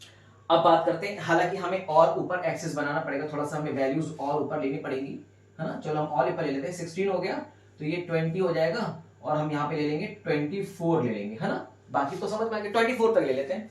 अब बॉडी 8 मीटर के बाद 12 मीटर चल रही है, तो 8 मीटर तो यहां तक आ गया, 12 मीटर कहां पे आएगा, 4 मीटर ये 4 मीटर ये 4 मीटर ये, मतलब 12 मीटर यहां पे आ जाएगा। और 2 सेकंड, मतलब 3 सेकंड के बाद 3 सेकंड और चल रही है, तो इसके बाद 3 सेकंड, 1 सेकंड 2 सेकंड 3 सेकंड, मतलब 6 और 12 को जब आप आगे ले जाइए और 6 को आप ऊपर की तरफ ले जाइए मेरे बच्चे, बताइए कहां मिल गया, यहां पे मिल गया, कोई दिक्कत? अब जरा तीनों को मिला देना, तीनों को मिला देना। जब आप तीनों को मिलाओगे तो आपको एक स्ट्रेट लाइन मिलेगी। कैसी मिलेगी? एक स्ट्रेट लाइन मिलेगी, ठीक है ना जी। देखो मेरा यहां से थोड़ा सा टेढ़ा हो गया है, लेकिन आपको विश्वास करो, ट्रस्ट मी, स्ट्रेट लाइन मिलेगी, ठीक है। तो ये आपका ग्राफ हो गया। देखो कैसा ग्राफ मिल रहा है, स्ट्रेट लाइन का ग्राफ मिल रहा है। इसका मतलब किस तरह का मोशन है, ये यूनिफॉर्म मोशन है। मैंने बताया था कि यूनिफॉर्म मोशन में स्ट्रेट लाइन का ग्राफ मिलता है। अब मैं आपसे एक चीज कहना चाहता हूं, मैं आपसे ये कह रहा हूं कि मुझे इंस्टेंटेनियस स्पीड पता करनी है eight the instant of 4 second. ध्यान से सुनना, मुझे पार्टिकल की इंस्टेंटेनियस स्पीड पता करनी है eight the instant of 4 second. 4 second के इंस्टेंट पे पार्टिकल की इंस्टेंटेनियस स्पीड क्या थी? तो मेरे बच्चे 4 सेकेंड तो ये है, तो 4 सेकेंड को आप ऊपर की तरफ ऐसे ले जाओ। करस्पॉन्डिंग क्या है, करस्पॉन्डिंग वाई एक्सिस, देखो वाई एक्सिस करस्पॉन्डिंग आ गया ये। इसका मतलब ये क्या है मेरे बच्चे, डिस्टेंस, और ये क्या है मेरे बच्चे, टाइम है। बोलो है कि नहीं? समझ में आ रहा है? तो बेटा speed at the instant of 4 second क्या हो जाएगा, डिस्टेंस कितना है 16 और टाइम कितना है 4, कितना हो गया 4 मीटर पर सेकंड। ओ हो 4 मीटर पर सेकंड आ गया। अभी और करेंगे, आपको इंस्टेंटेनियस स्पीड निकालना है eight the instant of 5 second. 5 second के इंस्टेंट पे निकालना है, तो ये 5 सेकंड के इंस्टेंट पे आप निकाल लो फटाफट से। जब 5 सेकंड के इंस्टेंट पे निकालोगे तो आपको डिस्टेंस तो पता ही है और 5 सेकंड का इंस्टेंट पता है। तो मेरे बच्चे आपको ये पता होना चाहिए, बहुत ज्यादा इंपॉर्टेंट है। स्पीड में बच्चों को बहुत कंफ्यूजन होती है। स्पीड पता है क्या है? एक्चुअल में स्पीड ये है कि distance cover in unit second, मतलब यूनिट टाइम में 1 सेकंड में किसी बॉडी ने कितना डिस्टेंस कवर किया। अरे तो बॉडी ने 4 सेकंड में 16 मीटर का डिस्टेंस कवर किया, तो 1 सेकंड में कितना किया? मेरी बात समझे, बॉडी ने 4 सेकंड में 16 मीटर का डिस्टेंस कवर किया, तो 1 सेकंड में कितना किया? फिर से मैं बताता हूं, बॉडी ने 4 सेकंड में 16 मीटर का डिस्टेंस कवर किया, तो बॉडी ने 1 सेकंड में कितना डिस्टेंस कवर किया? 16/4। समझ में आ रही है क्या? That is 4 metre. तो बेटा कितना डिस्टेंस कवर किया, 4 मीटर का। तो बॉडी ने जब 4 सेकंड में 16 मीटर का डिस्टेंस कवर किया तो 1 सेकंड में 4 मीटर का डिस्टेंस कवर किया। और स्पीड क्या होती है, स्पीड यही तो होती है कि 1 सेकंड में किसी बॉडी ने जितना डिस्टेंस कवर किया वही तो इसकी स्पीड होती है। तो 1 सेकंड में अगर 4 मीटर का डिस्टेंस कवर कर रही है तो स्पीड कितनी है, 4 मीटर पर सेकंड। तो देखो 4 मीटर पर सेकंड तुम्हारे सामने लिखी है। अब हम तुमसे पूछते हैं कि पार्टिकल की स्पीड निकालो eight the instant of 5 second. 5 second के इंस्टेंट पे पार्टिकल की स्पीड निकालो। तो बेटा तुम क्या करोगे, 5 सेकंड पे परपेंडिकुलर ऐसे ड्रॉ कर देना और करस्पॉन्डिंग वाई एक्सिस देख लेना कि करस्पॉन्डिंग वाई एक्सिस कितना है। बेटा ये करस्पॉन्डिंग वाई एक्सिस है, जरा देखो करस्पॉन्डिंग वाई एक्सिस 20 है। तो बेटा 5 सेकंड में मतलब 0 से लेकर 5 सेकंड में बॉडी 0 से लेकर 20 मीटर तक चल रही। क्या मेरी बात समझ में आ गई? तो मेरे बच्चे बॉडी 5 सेकंड में कितना डिस्टेंस चल रही, 20 सेकंड। तो बॉडी 5 सेकंड में 20 मीटर का डिस्टेंस कवर करती है। तो 1 सेकंड में कितना डिस्टेंस कवर करती है, 20/5 मीटर का। तो मेरे बच्चे 1 सेकंड में कितना डिस्टेंस कवर करी, 4 मीटर का डिस्टेंस कवर करी। यही तो स्पीड है। मैंने बताया स्पीड क्या है, कोई बॉडी 1 सेकंड में जितना डिस्टेंस कवर करे, तो 1 सेकंड में 4 मीटर का डिस्टेंस कवर कर रही है तो इसकी स्पीड कितनी हो गई, 4 मीटर पर सेकंड। तो बेटा इसकी स्पीड कितनी हो गई, 4 मीटर पर सेकंड। इसका मतलब पूरे ग्राफ में, पूरे रास्ते में बॉडी की स्पीड कहीं पे भी निकालो, बॉडी की कहीं भी इंस्टेंटेनियस स्पीड निकालो तो आपको कितनी मिलेगी, 4 मीटर पर सेकंड। मतलब बॉडी इस 4 सेकंड पे 4 मीटर पर सेकंड से मूव कर रही थी, बॉडी 5वें सेकंड पे 4 मीटर पर सेकंड से स्पीड मूव कर रही थी, बॉडी 1 सेकंड में भी 4 मीटर पर सेकंड की स्पीड से मूव करेगी। इसका मतलब पूरे रास्ते बॉडी की इंस्टेंटेनियस स्पीड क्या होगी, कांस्टेंट। क्लियर है? और कितनी होगी, 4 मीटर पर सेकंड। याद रखिएगा। तो अगर कोई बॉडी यूनिफॉर्म स्पीड से चल रही है, कांस्टेंट स्पीड से चल रही है, तो उसकी एवरेज स्पीड और इंस्टेंटेनियस स्पीड आपस में बराबर होगी। देखो इसकी uniform speed 4 metre per second, इसकी average speed 4 metre per second और इसकी instantaneous speed 4 metre per second बराबर होगी। किसी भी इंस्टेंट में निकाल लेना, तुम 2 और 3 के बीच में 2.5 सेकंड के इंस्टेंट में निकाल लो तो भी कितनी आएगी मेरे बच्चे, 4 मीटर पर सेकंड आएगी। किसी भी इंस्टेंट में निकाल लो, ठीक है। तुम 2.1, 2.2, 2.3 सेकंड, 2.4 सेकंड, 2.5 सेकंड के इंस्टेंट में निकाल लो तो भी स्पीड कितनी आएगी, 4 मीटर पर सेकंड आएगी। ट्रस्ट मी, भरोसा करो मेरा। तो अगर कोई बॉडी स्ट्रेट चल रही है, कि कोई बॉडी यूनिफॉर्म स्पीड चल रही है, तो इसका एक स्ट्रेट ग्राफ होता है। और जब ग्राफ आपका स्ट्रेट होता है ना मेरे बच्चे, तो इसकी यूनिफॉर्म और इंस्टेंटेनियस स्पीड और एवरेज स्पीड आपस में बराबर हो जाती है। तो एक बहुत इंपॉर्टेंट तुमने एक पॉइंट यहां पे तुम्हें लिखना चाहिए, जरूर से लिखना चाहिए कि अगर कोई बॉडी, लिख लो नोट करके, if a body is moving with constant speed, then its average speed and instantaneous speed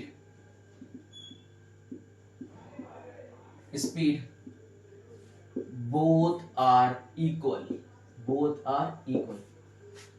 तो तुम्हें फूल भी बनाया जा सकता है एग्जाम में। हो सकता हो आपके टीचर आपको बोलते हैं एमसीक्यूज के क्वेश्चन में, a body is moving with the constant speed of 5 metre per second, तो बताइए इसकी इंस्टेंटेनियस स्पीड कितनी होगी। ऑप्शन दे देगा वो, 5 metre per second, 10 metre per second, 20 metre per second, 25 metre per second. आप हो जाओगे कंफ्यूज, क्योंकि आपको पता है कि अगर कोई बॉडी कांस्टेंट स्पीड से चल रही है तो इसकी इंस्टेंटेनियस स्पीड और इसकी एवरेज स्पीड आपस में बराबर होती है।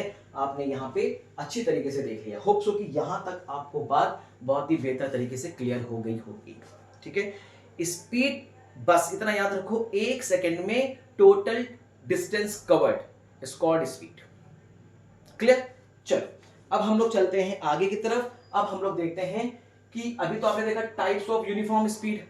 अब क्योंकि ज्यादा कुछ है नहीं भाई, इसमें और ज्यादा क्या पढ़ेंगे, क्योंकि आपको पता ही है कि कोई बॉडी यूनिफॉर्म स्पीड से जा रही है तो इसकी एवरेज स्पीड भी कांस्टेंट है, इसकी इंस्टेंटेनियस स्पीड भी कांस्टेंट है। तो भाई यार इसमें हम और क्या कर सकते हैं, कुछ नहीं कर सकते, कोई वेरिएशन नहीं कर सकते।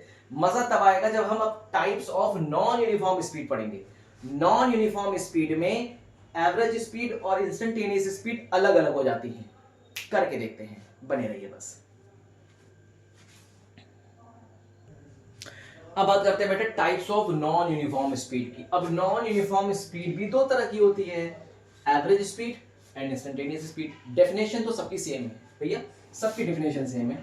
The total distance covered by the object upon total time taken is called average speed. ठीक है ना, क्या होती है एवरेज स्पीड?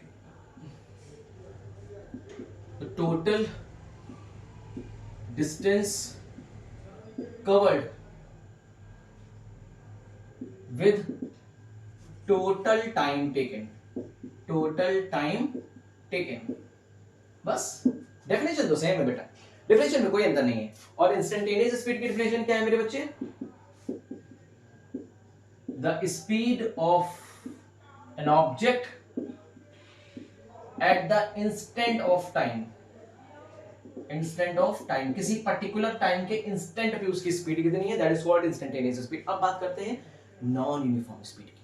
आपने देखा था प्रीवियस वाले स्लाइड में कि नॉन यूनिफॉर्म स्पीड के हमने तीन डेफिनेशंस लिखे थे। जब कोई बॉडी इक्वल डिस्टेंस कवर करे unequal interval of a time पे, जब कोई बॉडी अनइक्वल डिस्टेंस कवर करे with equal interval of a time पे, जब कोई बॉडी अनइक्वल डिस्टेंस कवर करे unequal interval of a time पे, तो this kind of speed is called variable speed और नॉन यूनिफॉर्म स्पीड। इस वजह से केसेस थोड़े से बढ़ जाते हैं यहाँ पे, ठीक है। चलिए अब हम यहाँ पे अलग अलग केस डिस्कस करेंगे और करस्पॉन्डिंग इसका ग्राफ प्लॉट करेंगे और फिर हम लोग इंस्टेंटेनियस स्पीड पे फटाक से आ जाएंगे। पहला केस नंबर 1, फॉर्मूला तो आप अच्छी तरह से याद रखिए मेरे बच्चे, फॉर्मूला याद रखिए। फॉर्मूला क्या है? Average speed is equal to क्या हो जाएगा? Total distance covered, total distance covered divided by total time taken, total time taken. ठीक है मेरे बच्चे, कोई कंफ्यूजन नहीं है? बहुत बढ़िया है, बहुत बढ़िया है, कोई दिक्कत नहीं, परेशान मत होइएगा बिल्कुल, ठीक है ना। अभी हम बताएंगे कि कोई भी एवरेज स्पीड इंस्टेंटेनियस स्पीड कब बन जाती है, किसी बॉडी की एवरेज स्पीड इंस्टेंटेनियस स्पीड कब बन जाती है वो भी बताएंगे, परेशान मत होइएगा। केस नंबर 1 मेरे बच्चे, पहले थोड़ा सा एवरेज स्पीड को डिस्कस कर लेते हैं। मान लीजिए कोई बॉडी है और वो बॉडी इक्वल डिस्टेंस कवर कर रही है unequal interval of a time पे, ठीक है। चलो मान लेते हैं बॉडी ए से बी गई और बी से सी गई, बस इतना ही मानते हैं, ए से बी गई बी से सी गई। कोई बॉडी जब इक्वल डिस्टेंस कवर कर रही है, मान लेते हैं इक्वल डिस्टेंस, मान लेते हैं ये भी डिस्टेंस x है और ये भी डिस्टेंस x है, तो कोई बॉडी इक्वल डिस्टेंस कवर कर रही है with unequal interval of a time, तो मान लेते हैं ए से बी में टाइम लग रहा है t1 और बी से सी में टाइम लग रहा है t2। तो केस मेरे बच्चे केस समझ में आ गया कि जब कोई बॉडी इक्वल डिस्टेंस कवर करे unequal interval of a time पे, तो भी वो स्पीड कैसी है? नॉन यूनिफॉर्म स्पीड है। तो इस केस में एवरेज स्पीड कैसे निकालेंगे? ध्यान से मेरे बच्चे, आपको पता होना चाहिए कि एवरेज स्पीड का फॉर्मूला क्या होता है? Total distance covered upon total time, ठीक है। मान लेते हैं ए से बी में इसकी स्पीड है s1 और बी से सी में इसकी स्पीड है s2। कोई दिक्कत वाली बात नहीं है, बात तो समझ में आ गई, कोई कंफ्यूजन नहीं है। तो हम ये कह सकते हैं क्या स्पीड इज इक्वल टू हो जाएगा डिस्टेंस अपॉन टाइम, तो x अपॉन t1, और यहां से स्पीड बराबर हो जाएगा distance upon time x upon t2। मेरे बच्चे x बराबर क्या s1 t1 हो सकता है, क्रॉस मल्टीप्लाई करेंगे, यहां से भी x बराबर s2 t2 होगा, कोई दिक्कत तो नहीं है। बहुत बढ़िया, एकदम लाजवाब। अब देखिए, अब उठा के रखते हैं हम अपने फॉर्मूले पे। फॉर्मूला क्या कहता है? Total distance covered. बेटा टोटल कितना डिस्टेंस कवर किया गया? x प्लस x कितना हो गया मेरे बच्चे? 2x हो गया, डिवाइडेड बाय टोटल टाइम कितना है? t1 प्लस t2, तो बेटा हो गया ये t1 प्लस t2 हो गया। बोलो है कि नहीं? अब तुम चाहो तो x की वैल्यू को उठा के पुट कर सकते हैं s1 t1 और s2 t2 के टर्म्स में, क्योंकि देखो डिस्टेंस यहाँ पे क्या है? बराबर बराबर का डिस्टेंस, जो डिस्टेंस देख रहे हो आपस में बराबर है। तो s1 is equal to x upon t1 और s2 is equal to x upon t2, और x आपस में है बराबर, x और x आपस में क्या है? बराबर। तो क्या मैं ये कह सकता हूं s1 t1 is equal to s2 t2? बोलो क्लियर है क्या? क्या मैं ये भी कह सकता हूं s into t is equal to constant मेरे बच्चे? और क्या बच्चे मैं ये भी कह सकता हूं कि s is inversely proportional to time t? वाह भाई वाह, बहुत बढ़िया रिलेशन मिल गया मुझे कि जब कोई बॉडी इक्वल डिस्टेंस कवर करती है unequal interval of a time पे, तो इसकी स्पीड टाइम के इनवर्सली प्रोपोर्शनल हो जाती है। इसकी स्पीड टाइम के इनवर्सली प्रोपोर्शनल हो जाती है। और जब टाइम कम होता है तो स्पीड ज्यादा हो जाती है, टाइम ज्यादा होता है तो स्पीड कम हो जाती है। और आपको पता होना चाहिए कि अगर कोई पैरामीटर किसी दूसरे पैरामीटर पे इनवर्सली प्रोपोर्शनल है, मतलब इनवर्सली प्रोपोर्शनल से रिलेटेड है, तो इन दोनों के बीच में ग्राफ कैसा बनेगा, ये सारी चीजें मैंने आपको बहुत ही बेहतर तरीके से बताई हुई हैं ग्राफ के सेक्शन में। ग्राफ का मेरा स्टार्टिंग का वीडियो आप देख लीजिए, आई थिंक वो तीसरा या चौथा कुछ वीडियो है, वो वीडियो बहुत इंपॉर्टेंट है मेरे बच्चे। अगर हम एक ग्राफ प्लॉट कर लें, बहुत बेहतरीन, क्योंकि मेरे बच्चे डिस्टेंस तो सेम है ना। जब डिस्टेंस अगर सेम है तो हमने x को बराबर कर दिया, तो s1 t1 बराबर s2 t2 और st बराबर कांस्टेंट है ना। तो s is inversely proportional to time. तो जब याद रखिएगा एक पैरामीटर किसी दूसरे पैरामीटर के इनवर्सली प्रोपोर्शनल में होता है, और आप अगर स्पीड वर्सेस टाइम के बीच में ग्राफ प्लॉट कर रहे हैं, तो कैसा ग्राफ मिलेगा आपको, हाइपरबोलिक ग्राफ मिलेगा। कैसा ग्राफ मिलेगा, हाइपरबोलिक ग्राफ मिलेगा। ठीक है, बहुत इंपॉर्टेंट है ये, मैं बता रहा हूं, हाइपरबोलिक ग्राफ मिलेगा। और ग्राफ कैसा मिलता है मेरे बच्चे, ये लाइक दिस, ये ग्राफ मिलेगा आपको। This is the graph of hyperbola. ये हाइपर, और क्या कौन सा हाइपरबोला है, रेक्टेंगुलर हाइपरबोलिक ग्राफ है, याद रखिए। तो इस केस में स्पीड और टाइम के बीच में ग्राफ आपको कैसा मिलेगा, हाइपरबोलिक ग्राफ मिलेगा। हाइपरबोलिक ग्राफ मिलेगा। ठीक है जी, बहुत बढ़िया। तो आपने 2x upon t1 plus t2 निकाल दिया।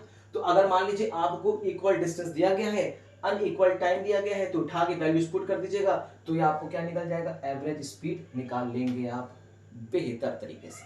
ठीक है, क्लियर है, कोई कंफ्यूजन नहीं है, तो आप इसको अच्छी तरीके से नोट कर लीजिए। अब हम बनाने वाले हैं दूसरा कंडीशन, कि जब बॉडी अनइक्वल डिस्टेंस कवर करती है with equal interval of a time पे, उस केस में उसकी एवरेज स्पीड क्या आती है, कितनी निकलती है। ठीक है, तो फटाफट से कॉपी करिए इसको, फिर हम लोग आगे चलते हैं।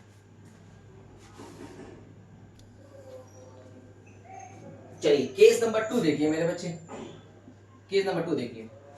अगर बॉडी अनइक्वल डिस्टेंस कवर कर रही है equal interval of a time, मान लीजिए बॉडी ए से बी जा रही है एंड बी से सी जा रही है, और बॉडी इस बार अनइक्वल डिस्टेंस कवर कर रही है। मान लीजिए ए से बी में x1 डिस्टेंस कवर कर रही है, बी से सी में x2 डिस्टेंस कवर कर रही है, और इस बार टाइम सेम है, मतलब ए से बी में t समय ले रही है, बी से सी में भी t समय ले रही है। दोनों ए से बी में लगा टाइम t और बी से सी में लगा टाइम t है, तो भी इसकी स्पीड कैसी होगी, नॉन यूनिफॉर्म स्पीड होगी। अब बात आती है हमें एवरेज स्पीड निकालनी, कैसे निकालेंगे, बहुत इंपॉर्टेंट है। मान लेते हैं ए से बी में इसकी स्पीड कितनी है s1 और बी से सी में इसकी स्पीड कितनी है s2। चलो, स्पीड बराबर होता है डिस्टेंस अपॉन टाइम, तो x1 अपॉन t, और s2 बराबर हो जाएगा distance upon time x2 upon t। कोई कंफ्यूजन यहाँ पे बिल्कुल नहीं होगी। क्या t बराबर s1 क्या t बराबर यहाँ पे x1 अपॉन s1 हो सकता है, भाई t क्रॉस मल्टीप्लाई की s को नीचे लिया है। क्या यहाँ से t बराबर x2 अपॉन s2 हो सकता है, बहुत बेहतरीन। मेरे बच्चे दोनों समय बराबर है, ये t बराबर है, तो क्या मैं बराबर कर दूं, तो मिलेगा x1 upon s1 is equal to x2 upon s2। बेटा कुछ समझ में आ गया क्या, कि x upon s is equal to constant, अगर ये कांस्टेंट है तो x is directly proportional to s।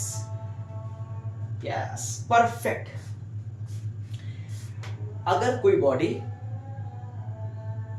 Unequal distance cover कर रही है with equal interval of a time पे, तो इसकी स्पीड डिस्टेंस के डायरेक्टली प्रोपोर्शनल हो जाएगी।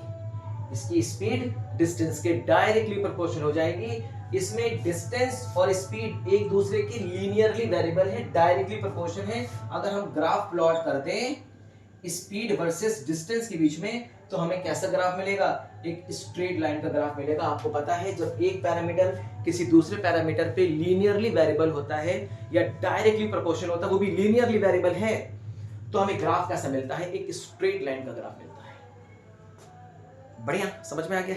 इसका मतलब स्पीड जैसे जैसे बढ़ेगी डिस्टेंस वैसे वैसे बढ़ेगा, या डिस्टेंस जैसे जैसे बढ़ेगा स्पीड वैसे वैसे बढ़ेगी। ठीक है, अगर ये डिस्टेंस बढ़ा तो इसकी स्पीड बढ़ी, ये डिस्टेंस छोटा स्पीड छोटी। मतलब मान लीजिए ए से बी में अगर ज्यादा डिस्टेंस कवर कर रहा है तो ए से बी में ज्यादा डिस्टेंस, मतलब ए से बी में ज्यादा स्पीड से आना पड़ेगा, और बी से सी में अगर कम डिस्टेंस कवर कर रहा है तो उसको कम स्पीड से आना होगा, क्योंकि समय बराबर है। ए से बी तक आने में उसको टी समय लेना है और बी से सी तक आने में भी उसको टी समय लेना है, दोनों केस में उसको टी समय लेना है।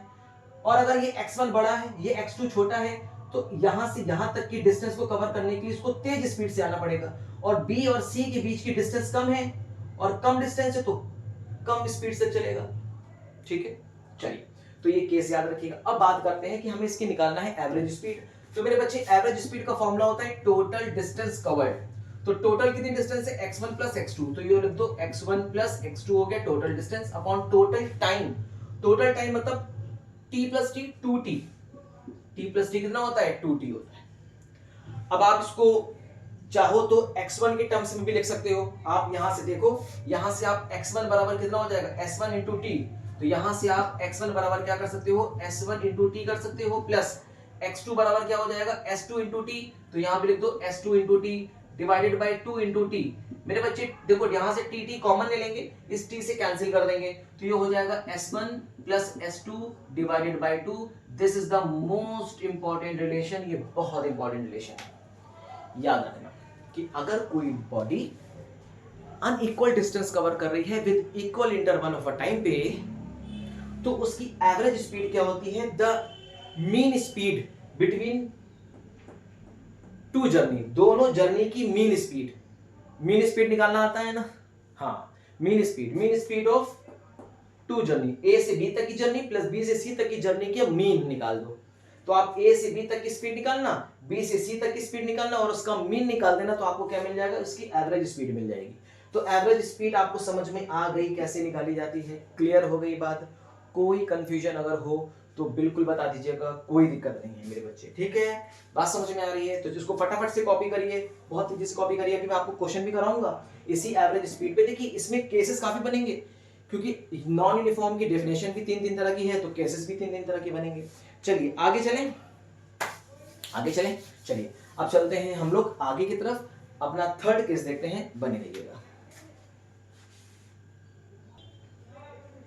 बच्चों अगर आपको याद हो तो आपने जो अभी केस नंबर 1 लिखा था, इसमें आपकी एवरेज स्पीड कितनी आई थी मेरे बच्चे, कितनी आई थी एवरेज स्पीड, बता दीजिए फटाफट से। ये आई थी 2x upon t1 plus t2, यही तो आई थी ना, नोट्स निकालना, नोट्स में देखो यही आई थी, यस डेफिनेटली यही आई थी। अच्छा t1 बराबर अगर हमें पूछो तो t1 बराबर कितना होगा, तुम बताओ। अगर a से b और b से c में अगर कोई बॉडी चल रही है इक्वल डिस्टेंस से with unequal interval of a time पे, तो इसकी स्पीड का फॉर्मूला क्या था, s1 is equal to x upon t1, और स्पीड s2 कितना था, x अपॉन t2 था, बोलो था कि नहीं।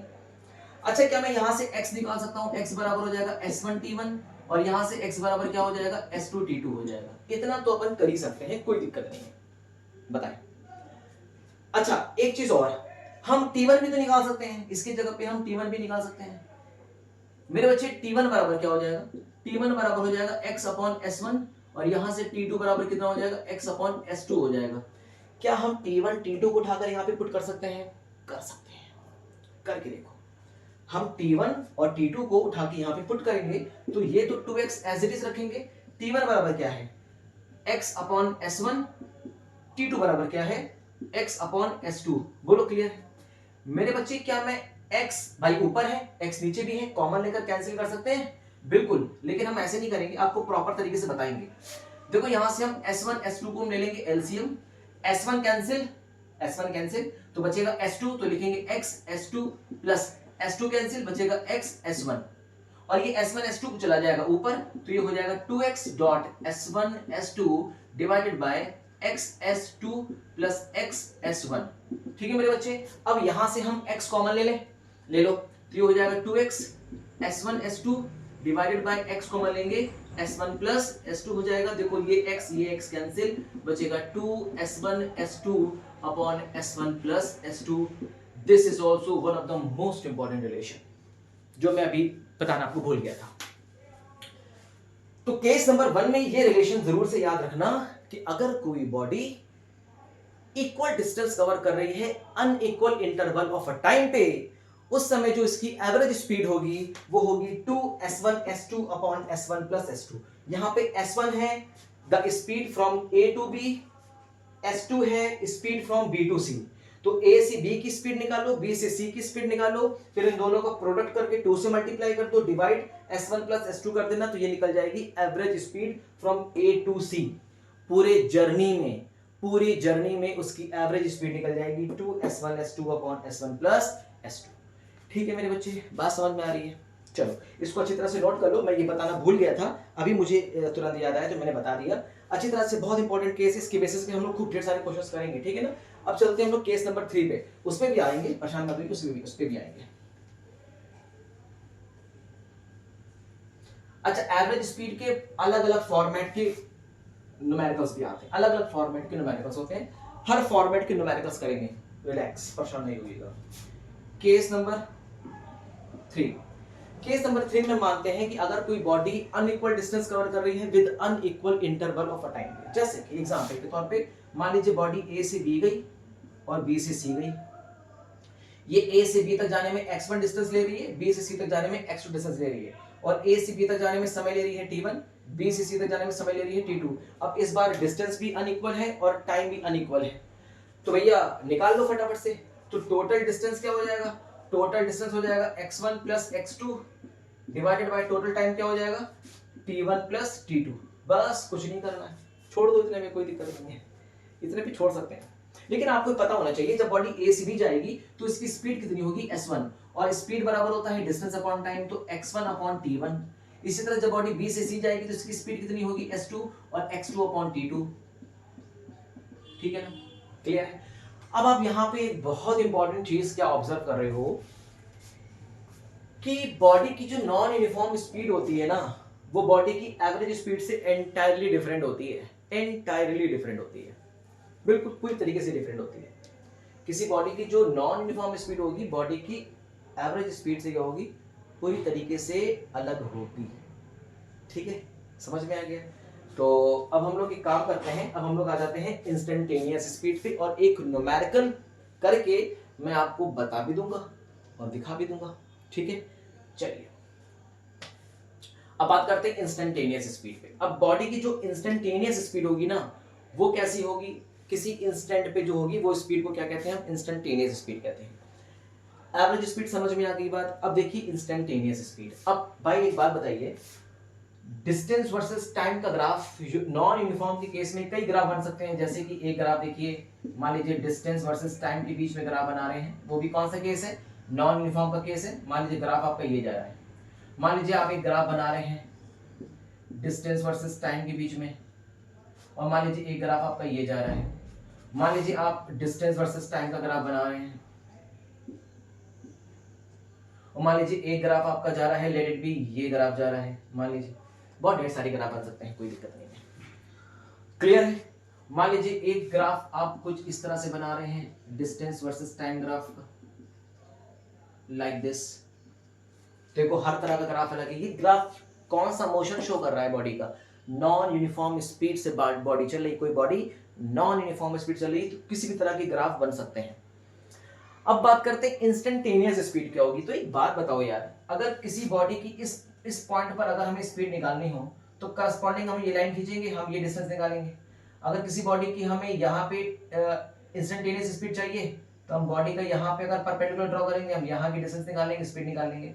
अगर बॉडी की मान लीजिए इस पॉइंट पे निकालनी है तो देखो इस पॉइंट पे इसकी डिस्टेंस ये हो जाएगी, इस पॉइंट पे निकालनी है तो परपेंडिकुलर ड्रॉ करेंगे, डिस्टेंस ही कर देंगे, फिर डिस्टेंस अपॉन टाइम निकाल देंगे। तो यहाँ पे एक बात तुम्हें इस चीज का रियलाइज तुम कर रहे हो कि बॉडी की इंस्टेंटेनियस स्पीड भी अलग अलग है, क्योंकि जो ग्राफ है ना वो यूनिफॉर्म ग्राफ नहीं है, वो नॉन यूनिफॉर्म ग्राफ है। और ग्राफ अगर नॉन यूनिफॉर्म होता है ना तो बॉडी की इंस्टेंटेनियस स्पीड भी अलग अलग होती है, बॉडी की इंस्टेंटेनियस स्पीड भी अलग अलग ही होती है। अब आपने अभी हो सकता हो अपनी कोचिंग में स्कूल में पढ़ा हो कि स्पीड हमें कैसे मिलती है, डिस्टेंस वर्सेस टाइम ग्राफ का स्लोप आपको स्पीड देता है ना, वगैरह वगैरह चीजें पढ़ी होंगी आपने, फिर इंटीग्रेशन डिफरेंशिएशन वाली चीजें पढ़ी होंगी, वो सब चीजों पे आएंगे। लेकिन हम बहुत ही धीरे धीरे चल रहे हैं, बहुत ही धीरे धीरे चल रहे हैं। और आपको मैंने पहले बताया, फिर बता रहा हूँ, मेरी पूरा लेक्चर स्लो लर्नर्स को देखकर होता है। मैं स्लो लर्नर्स को खासकर तवज्जो दे रहा हूँ। ये बताने के बाद मैं उनको बताऊंगा कि डिफरेंशिएशन इंटीग्रेशन का भी कॉन्सेप्ट यहाँ पे कैसे आएगा। इसमें आता है डिफरेंशिएशन इंटीग्रेशन का कॉन्सेप्ट, यूनिफॉर्म स्पीड में नहीं आता। ठीक है, बताएंगे, परेशान मत होइए। इसका मतलब अगर इस पॉइंट पर अगर हमें पार्टिकल की स्पीड निकालनी है तो देखो ये हो जाएगा डिस्टेंस। इस पॉइंट पर पार्टिकल की स्पीड निकालनी है तो देखो ये हो जाएगा डिस्टेंस। भाई ये डिस्टेंस अलग है कि नहीं, और ये डिस्टेंस अलग है। अब ये डिस्टेंस ज्यादा है, ये टाइम कम है, ये डिस्टेंस कम है, ये टाइम ज्यादा है, तो भैया स्पीड बराबर कैसे होगी? कभी बराबर ही नहीं हो सकती यार, कभी नहीं हो सकती। यकीन नहीं है, ट्रस्ट नहीं करते, मैं तुम्हें करके दिखाता हूं। चलो मैं तुम्हें करके दिखाता हूं, रिलैक्स, मैं तुम्हें बना के दिखाता हूं। ठीक है,